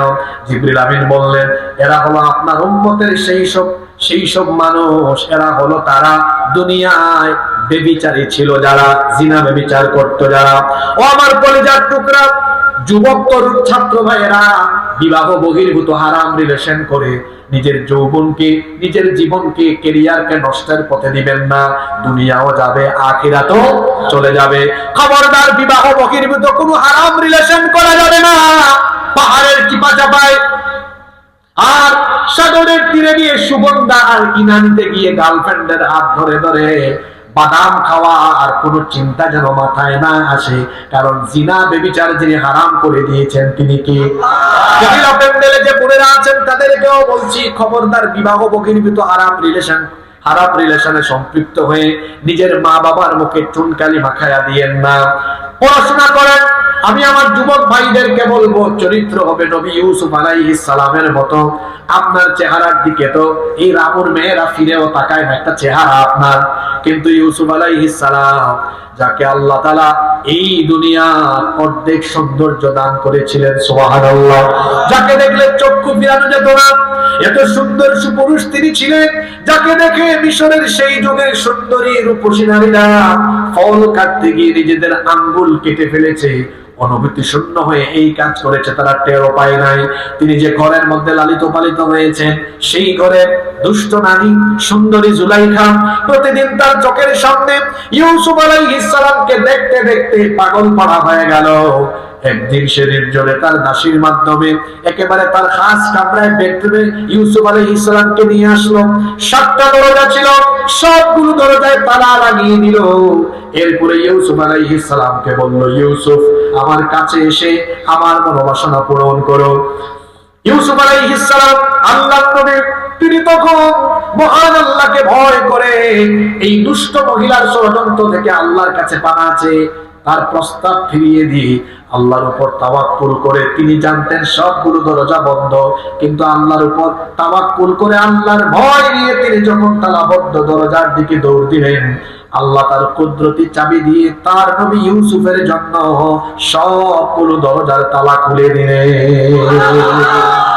আমার যুবক ভাইদের চরিত্র হবে এমন, রাস্তাঘাটে মেয়েরা হেঁটে যাবে, আমি আল্লাহর ভয়ে আমার চক্ষুকে মেয়েদের দিকে না দিয়ে নিচের দিকে দিয়ে রাখবো। হুকুম কার?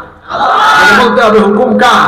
রাস্তাঘাটে যে আপনি মেয়েদেরকে ডিস্টার্ব করেন, আপনার বোনকে কেউ যদি ডিস্টার্ব করতো কেমন লাগতো?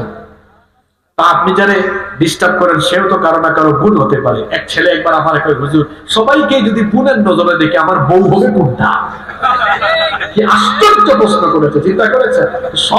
সবাই যদি আমার বোনের নজরেই দেখা লাগে, আমার বউ হবে কোনটা? আমি তাকে বললাম, ভাই, এত পেরেশান হওয়া লাগবে না, যেটা বউ হবে এটা অটোমেটিক আপনার কাছে আসবে, পাঠাইয়া দিবেন কি? আগে ভাগে এত নাচানাচি কইরেন না, মেয়েদের পিছনে ঘুরঘুর করা এটা অসভ্য ছেলেদের কাজ। বরং আপনি নিজের কেরিয়ার এবং নিজের চরিত্র গঠনে মনোনিবেশ করেন। যখন আপনার কেরিয়ার এবং চরিত্র উন্নত হবে, মেয়ের পিছনে আপনি ঘোরা লাগবে না। দেখবেন রামু, উখিয়া, টেকনাফে সুন্দরী সুন্দরী মেয়ের বাপ আপনার কাছে তাদের মেয়ে বিয়ে দেওয়ার জন্য আপনার পেছনে ঘুরঘুর করবে। কেরিয়ার আর চরিত্র গঠনে আমরা মনোনিবেশ করবো ইনশাআল্লাহ। কারণ জিনা ব্যভিচারের শাস্তি অত্যন্ত মারাত্মক। আল্লাহ নবী বলছেন, এরপরে আমি এমন এক দলের কাজ দিয়ে যাচ্ছিলাম, দেখলাম তাদের লজ্জাস্থান এবং তাদের পশ্চাৎদেশ সামান্য এক টুকরা চামড়া বা সামান্য কাপড় তাদের লজ্জাস্থানে আর তাদের পিছন দিকে আছে। উট বা ছাগলের মতো ইতস্তত হয়ে তারা এদিক সেদিক ছোটাছুটি করছে। জাহান্নামের উত্তপ্ত পাথর, বিষাক্ত জাক্কুম বৃক্ষ এবং কাঁটা বিশিষ্ট গুল্ম থেকে তাদেরকে জোর করে ভক্ষণ করানো হচ্ছে। আমি বললাম, ভাই, জিবরিলেরা কারা? জিবরিল বললেন, এরা হলো তারা আপনার উম্মতের মধ্যে যাকাত ফরজ হওয়ার পরেও যাকাত দিত না যারা, এই রকম শাস্তি পাবে তারা। তার মানে হলো যাকাত আদায় না করলে, যাকাতের হক আদায় না করলে জাহান্নামের শাস্তি যার তরফ থেকে নির্ধারিত। জুড়ে বলেন তিনি কে? এরপরে আল্লাহ নবী বলছেন, আমি এমন এক দলের কাছ দিয়ে যাচ্ছিলাম, লক্ষ্য করলাম তাদের হাতের নখগুলো ছিল তামার মতো। এরা এই তামার মতো নখ দিয়ে তারা তাদের নিজেদের মুখমণ্ডল এভাবে ক্ষত বিক্ষত করে দিচ্ছিল। বললাম, ভাই জিবরিল, এরা কারা? এরা কেন নিজের পিতলের তৈরি, তামার তৈরি নখ দিয়ে তারা কেন নিজের মুখমণ্ডলকে এভাবে ক্ষত বিক্ষত করছে? তখন জিবরিল বললেন, এরা হলো তারা দুনিয়ার মধ্যে মানুষের গীবত করত যারা। এখন গীবতের কারখানা হলো আমাদের গ্রামে গঞ্জের চায়ের দোকান, টঙের দোকান। এটার নাম আমি দিয়েছি বাংলাদেশের সেকেন্ড পার্লামেন্ট।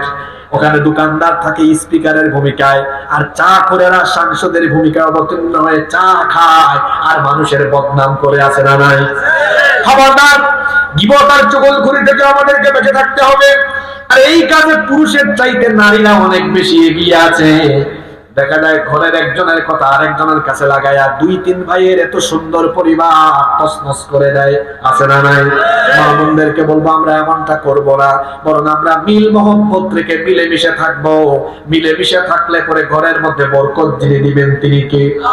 আল্লাহ নবী দেখলেন আরো কিছু মানুষ আমি দেখলাম যারা তাদের পিঠের গোশত নিজেরাই কাটতেছে, আবার সেই কাটা গোশত তাদেরকে খেতে বাধ্য করা হচ্ছে। আমি বললাম, জিবরিল, এরা কারা? বললেন, এরা হলো তারা যারা মরা ভাইয়ের গোশত খেত, মানুষকে তুচ্ছ তাচ্ছিল্য করত। এরপরে আল্লাহ নবী বলছেন, আমি এমন এক দলের কাছ দিয়ে গেলাম যে মাথার পিছনে হেলান দিয়ে বসেছিল, আরেক ব্যক্তি লোহার ছুরি নিয়ে তার পাশে বসা। সেই ছুরি দিয়ে ওই ব্যক্তির মুখমণ্ডলের এক পাশ ঠোঁট গাল না কেটে টুকরা টুকরা করছে, আর এক পাট কেটে ফেলতেছে। এইভাবে করে তাকে ক্ষত বিক্ষত করা হচ্ছে। জিজ্ঞেস করলাম, এরা কারা?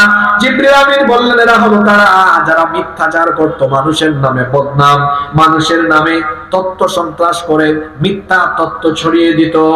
এই লোকদেরকে এমন শাস্তির ব্যবস্থা করেছেন যে, জুড়ে বলেন তিনি কে? আল্লাহ নবী বললেন, যারা মেম্বার চেয়ারম্যান হয়ে, এমপি মন্ত্রী হয়ে জনগণের সম্পদ আমানতের খেয়ানত করে নিজের পেটের ভেতরে ঢুকায়। আমার দেশে কোনো কিছুর অভাব নাই, আছে শুধু ভালো মানুষের অভাব। দেখবেন বেশিরভাগ ক্ষেত্রে অনেক লোক আছে দায়িত্ব পেলে পড়ে একেবারে চাটার মতো চেটে পুটে খেয়ে জনগণের সম্পদ নিজের সম্পদ মনে করে ভক্ষণ করে সম্পদের পাহাড় করে। গত 15 বছর আপনারা দেখেছেন চাটার দল চেটে পুটে খেয়ে এই বাংলাদেশকে লুটপাট করে একেবারে শেষ করে ফেলেছে। ঠিক কিনা? আল্লাহ নবী বলছেন, এমন এক দলের পাশ দিয়ে যাচ্ছিলাম, দেখলাম এরা বিরাট আকৃতির আতি বেঁধেছে, কিন্তু তারা বহন করতে পারছে না। যখনই তারা বহন করতে চায় তখনই সেই আতি তাদের কাছ থেকে পড়ে যায়। বললাম, জিবরিল, এরা কারা? জিবরিল আমিন বললেন, এরা হলো সেই সকল ব্যক্তি যারা মানুষের আমানতের দায়িত্ব বহন করতে পারবেন না, চরম শাস্তি পেতে হবে। আল্লাহ নবী বললেন, এরপরে আমি এমন এক দলের পাশ দিয়ে যাচ্ছিলাম, দেখলাম তাদের ঠোঁটগুলো উটের ঠোঁটের মতো, এদের মুখ এভাবে খুলে ধরা হচ্ছে আর মুখের ভিতরে জাহান্নামের আগুন ঢুকায় দেওয়া হচ্ছে। বললাম, ভাই জিবরিল, এরা কারা? জিবরিল বললেন, এরা হলো তারা এতিমের মাল অন্যায় ভাবে ভক্ষণ করত। যারা আমার দেশে এমন বহু মানুষ আছে যারা এতিমের মাল লুটপাট করে খায়, এইরকম মানুষ আছে না নাই? এদের জন্য জাহান্নামের আগুন তৈরি করে রেখেছেন কে? আল্লাহ তাআলা কোরআনে কারিমে বলেছেন, যারা এতিমের সম্পদ অন্যায়ভাবে পেটের ভেতরে ঢুকায় তারা জাহান্নামের আগুন পেটের ভেতরে ঢুকায়। এরপরে আল্লাহ নবী বলছেন, আমি এমন এক দলের কাছ দিয়ে যাচ্ছিলাম, দেখলাম এরা রক্তের নদীতে সাঁতার কাটছে। জুড়ে বলেন কিসের নদী? রক্তের নদীতে সাঁতার কাটতেছে। যখন এরা তীরে উঠতে চায়, আর একদল মানুষ বিরাট বিরাট পাথর দিয়ে এদেরকে আঘাত করে আবার ওই নদীতে নিক্ষেপ করে দেয়। নবীজি বললেন, জিবরিল, এরা কারা? আল্লাহ নবীকে জিবরিল বললেন, এরা হলো তারা দুনিয়ায় সুদখোর ছিল যারা। সুদ হলো মারাত্মক অপরাধ। সুদের 70টার বেশি গুনাহ আছে, তার মধ্যে সর্বনিম্ন গুনাহ হলো নিজের মায়ের সাথে জিনা করা। আরেকটি হাদিসে এসেছে, নবীজি বলেছেন, যে ব্যক্তি 1 দিরহাম সুদ খায়, 36 বার জিনা করলে যে গুনাহ হয়, 1 দিরহাম সুদ খাইলে 36 বার জিনা করার সমান অপরাধ হয়। ইন্না লিল্লাহি ওয়া ইন্না ইলাইহি। আল্লাহর নবী জান্নাতের এক চমৎকার ঘটনা দেখলেন। এতক্ষণ তো জাহান্নামের অনেক শাস্তি দেখছেন, জান্নাতের একটা ঘটনা শোনাই। বলবো? আল্লাহর নবী জান্নাতের পাশ দিয়ে যাচ্ছেন, হঠাৎ করে এক চমৎকার সুগন্ধি তিনি তার নাকে পেলেন। বললেন, জিবরিল, এত চমৎকার সুগন্ধি কোথা থেকে আসতেছে? আল্লাহর নবী তখন বললেন, ওগো আল্লাহর নবী, এটা হলো ফেরাউনের কন্যার মেয়ে, ফেরাউনের কন্যা দাসী মাশেতার সুগন্ধি। মাশেতা আল্লাহকে এমন ভাবে খুশি করেছে, তাকে আল্লাহ জান্নাতে এমন জায়গায় রেখেছেন, সেখান থেকে শুধু সুগন্ধি আর সুগন্ধি ছড়ায়। সুবহানাল্লাহ। মাশেতা নামটা হলো মাশেতা, ফেরাউনের কন্যার দাসী ছিল। ঘটনাটা ছিল এইরকম, ফেরাউনের কন্যার দাসী এই মাশেতা একদিন ফেরাউনের কন্যার মাথার চুল আঁচড়ে দিচ্ছিল, তার হাত থেকে চিরুনি পড়ে গেল। তখন সে চিরুনিটা বিসমিল্লাহ বলে তুললো। জোরে বলেন, কি বললো? ফেরাউনের মেয়ে বলল, তুমি এই চিরুনি উঠানোর সময় কি বললে? সে বলল, বিসমিল্লাহ, আল্লাহর নামে। ফেরাউনের মেয়ে বলল, তুমি কি জানো না এই মিশরের খোদা হলো একজন, তিনি আমার বাপ ফেরাউন। তুমি আমার কোন খোদার ইবাদত করো? এবার ফেরাউনের কন্যা বলল, মানুষ কখনো মানুষের খোদা হতে পারে না, আমার রব যিনি তিনি কে? ফেরাউনের কন্যা ফেরাউনকে বলে দিল। ফেরাউন এবার মাশেতাকে ধরে আনলো, বলল, মাশেতা, এখনো সময় আছে, তুই ঈমান ছাড়, আমার উপর ঈমান আন, নইলে জীবনের মায়া ছাড়। মাশেতা বললেন, আমি জীবনের মায়া ছাড়তে পারি, কিন্তু ঈমান আমি ছাড়তে পারি না। আল্লাহু আকবার। ঈমানদার তো এমনই হয়, সে জীবন দিতে পারে কিন্তু ঈমান বাতিলের কাছে দিতে পারে। ফেরাউন বলল, তোর সন্তানদেরকে তোর চোখের সামনে আগুনে পুড়াইয়া মারব। এরপরে মাশেতা বললেন, অসুবিধা নাই, তার চোখের সামনে তার সন্তানদেরকে আগুনে পুড়াইয়া মারা হলো। মাশেতার একটা দুধের শিশু ছিল, কুলের বাচ্চা। এবার ফেরাউন বলল, দেখ মাশেতা, অন্যান্য গুলোকে তো আমি মেরে ফেলেছি তোর চোখের সামনে, এবার তোর এই দুগ্ধ শিশু আর তোকে দুইজনকে আমি একসাথে ফেলবো, তোর দুধের শিশুর জন্য কি তোর একটু মায়া নাই? এই কথা যখন ফেরাউন বলল, মাশেতা চিন্তা করলেন, অন্তত এই দুধের শিশু, এটার জন্য আমি কি করতে পারি? তার মনটা যখন কিছুটা দুর্বল হয়ে গেল, তখন এই কুলের বাচ্চা, যার জবান নাই, তার জবান যিনি খুলে দিলেন তিনি কে? ওই একটি বাচ্চা কুলে থাকা অবস্থায় কথা বলেছে। ওই যে ইউসুফ নবীর সাক্ষ্য গ্রহণের সময় একটা শিশু যে কুলে ছিল, দুগ্ধ শিশু ছিল, তার জবান খুলে দিয়েছিলেন কে? বনী ইসরাঈলের আল্লাহর ওলি জুরাইজ যখন এক বেশ্যা নারীর ফিতনায় পড়েছিলেন, সেই সময় আরেকটা শিশুর জবান খুলে দিয়েছিলেন কে? আর এখানে মাশেতার দুগ্ধ শিশু, তার প্রতিদিনে যখন দুর্বল হয়ে গিয়েছিলেন, কি করবেন চিন্তা করে পাচ্ছিলেন না, তখন এই বাচ্চা শিশুর জবান খুলে দিলেন কে? এই শিশু তখন বলল, মা, এত চিন্তা করো না, তুমি মনে করতেছো ফেরাউন যে আগুন জ্বালিয়েছে, এই আগুন আমাদের জন্য কষ্টদায়ক, কখনোই না। আপনি এখানে ঝাঁপ দিয়ে দেখেন, এই আগুন আপনার আর আমার জন্য ফেরাউনের আগুন নয়, এটা আমাদের জন্য আল্লাহর জান্নাতের ফুল বাগান হয়ে যাবে। তাকে ফেলে দেওয়া হয়েছিল, তার শাহাদাতে আল্লাহ খুশি হয়েছেন। জিবরিল আমিন বললেন, নবী, এটা হলো ওই ফেরাউন কন্যা, ফেরাউন কন্যার দাসী মাশেতা, সেটা জান্নাতে গিয়েছে, তার জান্নাত থেকে সুগন্ধি আসতেছে। সুবহানাল্লাহ। সম্মানিত ভাইয়েরা, এইভাবে আল্লাহ তাআলা তার নবীকে জান্নাত জাহান্নামের বহু নিদর্শন দেখালেন, কোন পাপে কোন শাস্তি হয় দেখালেন। আল্লাহর নবী ফিরে আসতেছে, কষ্ট হচ্ছে নাকি আপনাদের? মোনাজাত দিয়ে দিব না, একদম শেষ পর্যন্ত যাব? শেষ পর্যন্ত যাব তো? আল্লাহর নবীকে এবার আল্লাহ তাআলা ফিরিয়ে দিবেন। এটা কি কয়েক রাতের ঘটনা না ওই রাতের ভিতরে ঘটতেছে? একটা শব্দের ব্যাখ্যা বাকি আছে না? দেখি কে মনে রাখছেন শব্দটার নাম কি? সুবহান। ওটা কিন্তু এখনো বাকি রাখছি আমি। এগুলো কি কয়েক রাতের ঘটনা না এক রাতের কিছু সময়ের ঘটনা? জুড়ে বলেন, এক রাতের কিছু সময়ে আল্লাহর নবী এবার ফিরে আসবেন। আল্লাহ তাআলা বললেন, ও নবী, খালি হাতে যাবেন নাকি? আপনার উম্মতের জন্য কি কিছু নেবেন না? আমি আপনার উম্মতের জন্য হাদিয়া হিসাবে, উপহার হিসাবে 50 ওয়াক্ত নামাজ দিয়ে দিলাম। চলে বলেন তো কত ওয়াক্ত? আল্লাহ নবী খুব খুশি হয়ে আল্লাহ নবী ফিরে আসতেছেন। ষষ্ঠ আসমানে এসে মুসা নবীর সাথে দেখা হয়ে গেল। মুসা নবী বললেন, আল্লাহ আপনাকে কি উপহার দিলেন? আল্লাহ নবী খুশি হয়ে বললেন, আমার আল্লাহ আমাকে আমার আর আমার উম্মতের জন্য 50 ওয়াক্ত নামাজ দিয়েছেন। মুসা নবী বললেন, আমি আপনার আগের নবী, সিনিয়র হিসাবে আমার তো অভিজ্ঞতা আছে, অভিজ্ঞতা থেকে বলছি, আপনার উম্মত 50 ওয়াক্ত নামাজ আদায় করতে পারবে না। আপনি আল্লাহর কাছে ফিরে যান, আবেদন করেন তিনি যেন একটু কমায়া দেন। আল্লাহর নবী মুসা আলাইহিস সালামের পরামর্শে আল্লাহর কাছে আবেদন করলেন, আল্লাহ তাআলা 10 ওয়াক্ত কমায়া দিলেন। হইল কত ওয়াক্ত? 40 ওয়াক্ত। ফিরে আসার সময় মুসা নবী বললেন, না, আবারও আল্লাহর কাছে আবেদন করেন তিনি যেন আরেকটু কমায়া দেন। আল্লাহর নবী আবার আবেদন করলেন, আরো 10 ওয়াক্ত কমানো হলো। এখন হইল কত ওয়াক্ত? 30 ওয়াক্ত নিয়ে ফিরে আসতেছেন। মুসা নবী মানা করলেন, ফিরে যাইয়েন না, আল্লাহর কাছে আবেদন করেন তিনি যেন আরেকটু কমায় দেন। আল্লাহর নবী আবেদন করলেন, আরো 10 ওয়াক্ত কমায় দেওয়া হলো। এখন হইল কত ওয়াক্ত? 20 ওয়াক্ত। 20 ওয়াক্ত নিয়ে ফিরে আসতেছেন। মুসা নবী বললেন, না, আপনার উম্মত পারবে না। বনি ইসরাইল আমার উম্মত ছিল, এটা এমন ঘাড় তেরা জাতি ছিল, মাত্র 2 ওয়াক্ত নামাজ তারা পড়তে পারে না। আপনার উম্মত 20 ওয়াক্ত কেমনে করবে? ফিরে যান, আল্লাহর কাছে আবেদন করেন তিনি যেন আরেকটু কমায় দেন।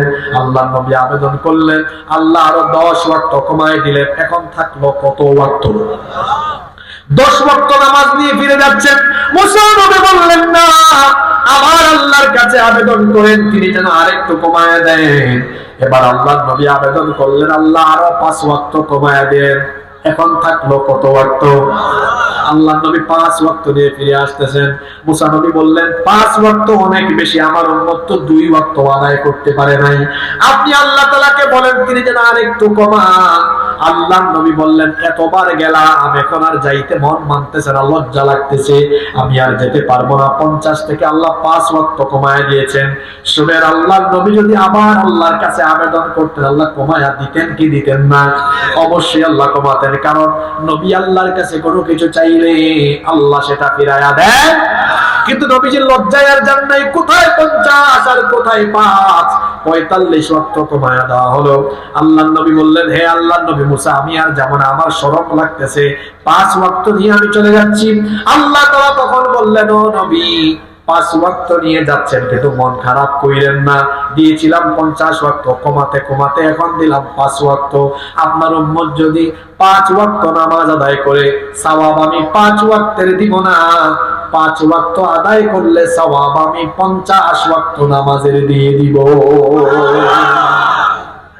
নবীজি ফিরে আসলেন ফজরের আগে। শুনতেছেন আপনারা? এতক্ষণ কি ওয়াজ শুনছেন আল্লাহই জানে, কিন্তু এখন ভালো করে শুনুন। নবীজি ফিরে আসলেন ফজরের আগেই ফিরে আসলেন। পরের দিন আবু জাহেল নবীজির সামনে আসছে। নাম কি? আবু জাহেল বলতেছে, সে এসে বলল, মুহাম্মদ, আমরা বলি সাল্লাল্লাহু আলাইহি ওয়াসাল্লাম, আচ্ছা তুমি তো প্রতিদিন নতুন নতুন কথা শোনাও, আজকে কি কোনো নতুন সংবাদ আসে নাকি? অর্থাৎ নবীজির কাছে আয়াত নাজিল হয়, নতুন নতুন আয়াত বা সূরা শোনান, এটাকে সে বলতেছে আর কি, তোমার কাছে তো ডেইলি নতুন নতুন সংবাদ শোনা যায়, আজকে কি সংবাদ আসছে? নবীজি বললেন, আজকে বড় আশ্চর্যজনক এক খবর আমার কাছে আছে। আবু জাহেল তো অবাক, আশ্চর্যজনক এমন কি হয়েছে? নবীজি বললেন, এই তো গত রাতে আল্লাহ আমাকে মক্কার এই যে মসজিদে হারাম থেকে ফিলিস্তিনের মসজিদে আকসায় নিয়ে গেলেন, ওখান থেকে আল্লাহ তাআলা আমাকে আবার 7 আসমান পাড়ি দেওয়ায়া, সিদরাতুল মুনতাহা পাড়ি দেওয়ায়া আল্লাহ একেবারে তার সান্নিধ্যে আমাকে নিয়ে গিয়েছিলেন। আপনারা বলতেছেন সুবহানাল্লাহ, আর আবু জাহেল বলতেছে, বলে কি এটা, কিভাবে সম্ভব? আবু জাহেল বলল, সে বলল, মুহাম্মদ, আমরা বলি সাল্লাল্লাহু আলাইহি ওয়াসাল্লাম, মনে করছিলাম এতদিন তোমার মাথা তার ঠিক আছে, কিন্তু এখন যে হঠাৎ করে আজকে এত ঢিলা হয়েছে, নাউযুবিল্লাহি মিন যালিক, এটা কি করে হলো? আল্লাহ নবী বললেন, না, আমি যা বলেছি এটা সত্য। আবু জাহেল বলল, আচ্ছা শোনো, তুমি আমাকে যা বললে আমি আজকে আর কোনো জুরাতালি দিব না, কোন প্রকার জুরাতালি না দিয়ে হুবহু এই ঘটনা আমি কি মক্কার মানুষদেরকে বলবো? নবীজি মনে মনে বললেন, বললে তো ভালোই হয়, কারণ আমার সবার কাছে জায়গা যে ঘটনা বলতে অনেক লম্বা সময় লাগবে, তার চেয়ে আমার কাজ তুই করলে তো আরো ভালো। নবীজি বললেন, হ্যাঁ অবশ্যই তুমি মক্কার সবাইকে এই ঘটনা বলো। আবু জাহেল বলল, সত্যি বলবো? খুব খুশি হয়ে বলতেছে, কারণ আবু জাহেল ভেবেছিল এই ঘটনা সবাইকে বললে সবাই নবীজিকে আরো বেশি পাগল বলা আরম্ভ করবে। নবীজি বললেন, বলো, যাও। আবু জাহেল চিন্তা করলো, এই খবরটা সবার আগে মুহাম্মদ আমরা বলি সাল্লাল্লাহু আলাইহি ওয়াসাল্লামের বন্ধুর কাছে আবু বকর রাদিয়াল্লাহু আনহুর কাছে দেওয়া দরকার। কারণ দুই বন্ধুর মধ্যে পেশ লাগাইতে পারলে ফায়দা আছে না ভাই? সে বলল অন্যদের কাছে খবর দিব, পরে আবু বকরের কাছে দৌড়ে গেছে, গিয়ে বলতেছে আবু বকর তোমার বন্ধু আমাকে কি বলেছে জানো? আবু বকর রাদিয়াল্লাহু আনহু বলছেন, কি ব্যাপার আবু জাহাল, কি বলেছেন? আবু জেহেল হুবহু এই ঘটনা শোনানোর পরে আবু জেহেল ভাবছে আজকে তো আবু বকর রাদিয়াল্লাহু আনহু ফায়ার হয়ে যাবে। আবু বকর রাদিয়াল্লাহু আনহু নীরব হয়ে আবু জেহেলের কাছ থেকে হুবহু এই ঘটনা শুনলেন। শোনার পরে বলতেছেন, আচ্ছা আবু জাহেল তুমি যে বললা এখানে জোড়াতালি দাও নাই তো? কয় না। কয় যা বলছো সব কি সত্যি? আবু জেহেল মনে মনে খুশি, বুঝছি মনে হয় ফায়ার করাই দিচ্ছি। আবু জাহেল বলল হ্যাঁ অবশ্যই যা বলেছি সব সত্যি, এভাবেই তিনি বলেছেন। আবু বকর রাদিয়াল্লাহু আনহু বললেন, যদি রাসূল এভাবেই বলে থাকেন, রাসূল একদম সত্য বলেছেন, একটা কথাও মিথ্যা না, আমি সব কথার উপরে ঈমান আনলাম। আবু জেহেল কয় কারবার কি দেখছো? আবু বকর রাদিয়াল্লাহু আনহু দৌড়ে গিয়েছেন নবীর কাছে। নবীজি আবু বকর রাদিয়াল্লাহু আনহুকে দেখে বললেন, আবু বকর তুমি কি ইসরা আর মেরাজের কথা শুনে ফেলছো নাকি? তিনি বললেন, হ্যাঁ ইয়া রাসূলুল্লাহ আমরা বলি সাল্লাল্লাহু আলাইহি ওয়াসাল্লাম শুনে ফেলছি। নবীজি বললেন, তোমার মতামত কি? তিনি বললেন, আমি এখানে কোনো সন্দেহ করে আসি নাই, আমি এসেছি আপনাকে জানায় দিতে আপনি যে গিয়েছেন, আল্লাহ আপনাকে নিয়েছেন, এটা সত্য, আমি ঈমান আনলাম, সম্পূর্ণটা আমি বিশ্বাস করলাম। নবীজি বললেন, আবু বকর তুমি তো শুধু আবু বকর নও, তুমি আজকে থেকে আবু বকর as-সিদ্দিক। সুবহানাল্লাহ। তিনি ঈমান আনলেন। আবু জাহাল ওইদিকে মক্কার মানুষদেরকে ডেকে নিয়ে রাসূলের কাছে আসছে। শুনতেছেন সবাই? আবু জাহাল সবাইকে শোনাইছে। মক্কার মানুষ কাফিররা এসে বলতেছে, তারা বলল মুহাম্মদ আমরা বলি সাল্লাল্লাহু। আশ্চর্য কথা, তুমি কি বলতেছো এসব? তুমি নাকি গত রাতে মক্কার মসজিদে হারাম থেকে ফিলিস্তিনে বাইতুল মুকাদ্দাস, আবার এতটুকু বলো নাই, বলতেছো সেখান থেকে 7 আসমান পাড়ি দিয়া তুমি নাকি সিদরাতুল মুনতাহা পাড়ি দিয়ে আল্লাহর কাছে চলে গেলে। এটা কি করে সম্ভব? কি পাগলামি কথাবার্তা বলো। তুমি কি জানো আমাদের মক্কার বড় বড় ব্যবসায়ীরা ব্যবসায়ী কাফেলা নিয়ে যখন মক্কা থেকে ফিলিস্তিনে যায়, তারা দ্রুতগামী ঘোড়ায় চড়ে গেলেও তাদের যাইতে লাগে 1 মাস, আসতে লাগে 1 মাস, তো 2 মাসের পথ তুমি কত রাতে পানি দিলা কেমনে? আবার গেছো বলতেছো চলেও আসছো, শুধু ফিলিস্তিনে না ওখান থেকে আবার তুমি ঊর্ধ্বলোকেও গমন করেছো, এমন কথা তুমি কিভাবে বলো? তিনি বললেন, হ্যাঁ অবশ্যই আমি গিয়েছি, আমাকে নিয়েছেন কে? তারা বলল, ঠিক আছে আমাদের কিছু বড় বড় ব্যবসায়ী আছেন যারা প্রতিনিয়ত ওই ফিলিস্তিনে যান, মসজিদে আকসায় তারা গিয়েছেন, দেখি তারা তোমাকে কিছু প্রশ্ন করবেন। তারা বললেন, আচ্ছা মুহাম্মদ আমরা বলি সাল্লাল্লাহু আলাইহি ওয়াসাল্লাম বলো তো দেখি বাইতুল মুকাদ্দাসের দরজা কয়টা, জানালা কয়টা? বলেন তো নবীজি কি মেরাজের রাতে বাইতুল মুকাদ্দাসের দরজা জানালা গুনতে গিয়েছেন না আল্লাহর নিদর্শন দেখতে গিয়েছেন? কিছু মুসল্লি আছে কিন্তু দেখবেন আমাদের সমাজে মসজিদে গিয়ে ফ্যান গুনে, দুই দুস্থ একবার ঢুকছে এক মসজিদে, বের হয়ে একটা কয় দুস্থ দেখছো মসজিদটা কত বড়, এই মসজিদে এত ফ্যান 103টা, কয় তুই গুনলি কেমনে? কয় হুজুর হুজুরের কাম করছে, আমার কাম আমি করছি। এত লম্বা কেরাত করছে, আমি কি করবো? ভাবলাম একটু ফ্যান গুনি, এরকম আছে না নাই? এখন নবীজি কি দরজা জানালা বলতে গিয়েছেন না আল্লাহর নিদর্শন দেখতে গিয়েছেন? কাফিররা বলতেছে বলো দরজা জানালা কয়টা? নবীজি চুপচাপ। কাফিররা বলতেছে এই তো ধরা খাবে এখন। আল্লাহ তার নবীকে বলে, ও নবী চিন্তার কারণ নাই, আমি আপনার চোখের সামনে এখন আবার বাইতুল মুকাদ্দাস তুলে ধরবো। আল্লাহ যখন নবীর চোখের সামনে বাইতুল মুকাদ্দাস তুলে ধরলেন, নবীজি শুধু দরজা জানালা নয়, কোন জায়গায় কয়টা ইট আছে পাথর আছে তারও বর্ণনা দিয়ে দিলেন। কিন্তু এই কাফির বেঈমানের দল এটা শোনার পরেও তাই আমরা এটা বিশ্বাস করি না। আমরা এটা বিশ্বাস, ওই সুবহান শব্দের ব্যাখ্যা বাকি আছে না? আচ্ছা, আমাদের এই যুগ হলো বিজ্ঞানের যুগ। কিসের যুগ? আগে আমার বাপ চাচারা বিদেশে থাকতেন, বাবা থাকতেন দেশে, চাচারা সব বিদেশে। ছোটকালে যখন স্কুলে পড়তাম দেখতাম যে বাড়ি থেকে আব্বা দাদি চিঠি লিখতেন, চিঠি পোস্ট অফিসে ওইটা দিতেন, ওইটা যাইতো, অনেকদিন পরে আবার আরেকটা চিঠি রিপ্লাই আসতো। চিঠির যুগ ছিল না, কেউ মারা গেলে ওই খবর বিদেশের মানুষ পাইতো কয়েকদিন পড়ে। যদিও অনেক জায়গায় টিএনটি ছিল, টিএনটি ফোন ছিল না, এরপরে তো এই বাটন ফোন আসলো, মানুষ বাড়িতে এনটি না লাগে ফোন ব্যবহার করতো, তাই না? আচ্ছা, তখন মানুষ চিঠি লিখত। এখন কি আর চিঠি লাগে না, একজন আরেকজনকে সরাসরি দেখে দেখে কথা বলতে পারে। এখন প্রযুক্তির যুগ, বিজ্ঞানের যুগ। স্কুল কলেজে পড়ে ইসলাম সম্পর্কে, কোরআন হাদিস সম্পর্কে কম জানে এরকম অনেক ব্যক্তি বলতে পারে এই যে হাসিবুর রহমান হুজুর 1.5 ঘন্টা 2 ঘন্টা সময় এই একটা কাহিনী বলে চলে গেল, এটা কি আশ্চর্যজনক কথা। উনি কি বলে, মাথা নষ্ট। বলতেছে মসজিদে হারাম থেকে মসজিদে আকসা, এক দেশ থেকে আরেক দেশ, তারপরে ওখান থেকে 7 আসমান পাড়ি দিয়ে সিদরাতুল মুনতাহা ভেদ করে আবার নাকি চলে গেছে আল্লাহ তাআলার কাছে। আশ্চর্যজনক কথা। আমাদের বিজ্ঞান তো, আধুনিক বিজ্ঞান তো প্রথম আসমানেও যেতে পারে নাই। প্রথম আসমানের নিচের যে মহাশূন্য, এর সামান্য অংশ পর্যন্ত যারা তাদের গবেষণা চালিয়ে যেতে পেরেছে, সামান্য অংশ পর্যন্ত তাদের গবেষণা গিয়েছে। কতটুকু গিয়েছে আমার দিকে তাকান। এই যে পৃথিবী আমরা যেখানে বাস করি, এটা সৌরজগতের একটা গ্রহ, ছোট্ট একটা গ্রহ। এর বাইরে আরো গ্রহ আছে না নাই? আমাদের সৌরজগতের কেন্দ্রে অবস্থিত সূর্য, এই সূর্য হলো পৃথিবীর চাইতে 13 লক্ষ গুণ বড়। অর্থাৎ 13 লক্ষ পৃথিবীকে সূর্যের ভেতরে ঢুকায় দেওয়া যাবে। আল্লাহু আকবার। সূর্য, এটা টেম্পারেচার কত, তাপমাত্রা 1,40,00,000 সেন্টিগ্রেড। আজকে দিনের বেলা এখানে কত ছিল জানি না, চট্টগ্রামে 27 ডিগ্রি ছিল। কত ডিগ্রি? এটা সূর্যের কাছে আছে কত, 1 কোটি। এটা আমার কথা না, গুগলে সার্চ করবেন, উইকিপিডিয়াতে পাবেন, বিজ্ঞানীদের কথা এটা। 1,40,00,000 সেন্টিগ্রেড। পাইছেন কত আজকে? কথা বলেন না, কত? আপনারা বলুন হুজুর বাকিটা গেল কোথায়? সূর্যের আলো পৃথিবীতে আসতে সময় নেয় 8 মিনিট 10 সেকেন্ড, সরাসরি আসতে পারে না। ওই বায়ুমণ্ডলে আল্লাহ অনেকগুলো ফিল্টার বা স্তর সৃষ্টি করে রেখেছেন।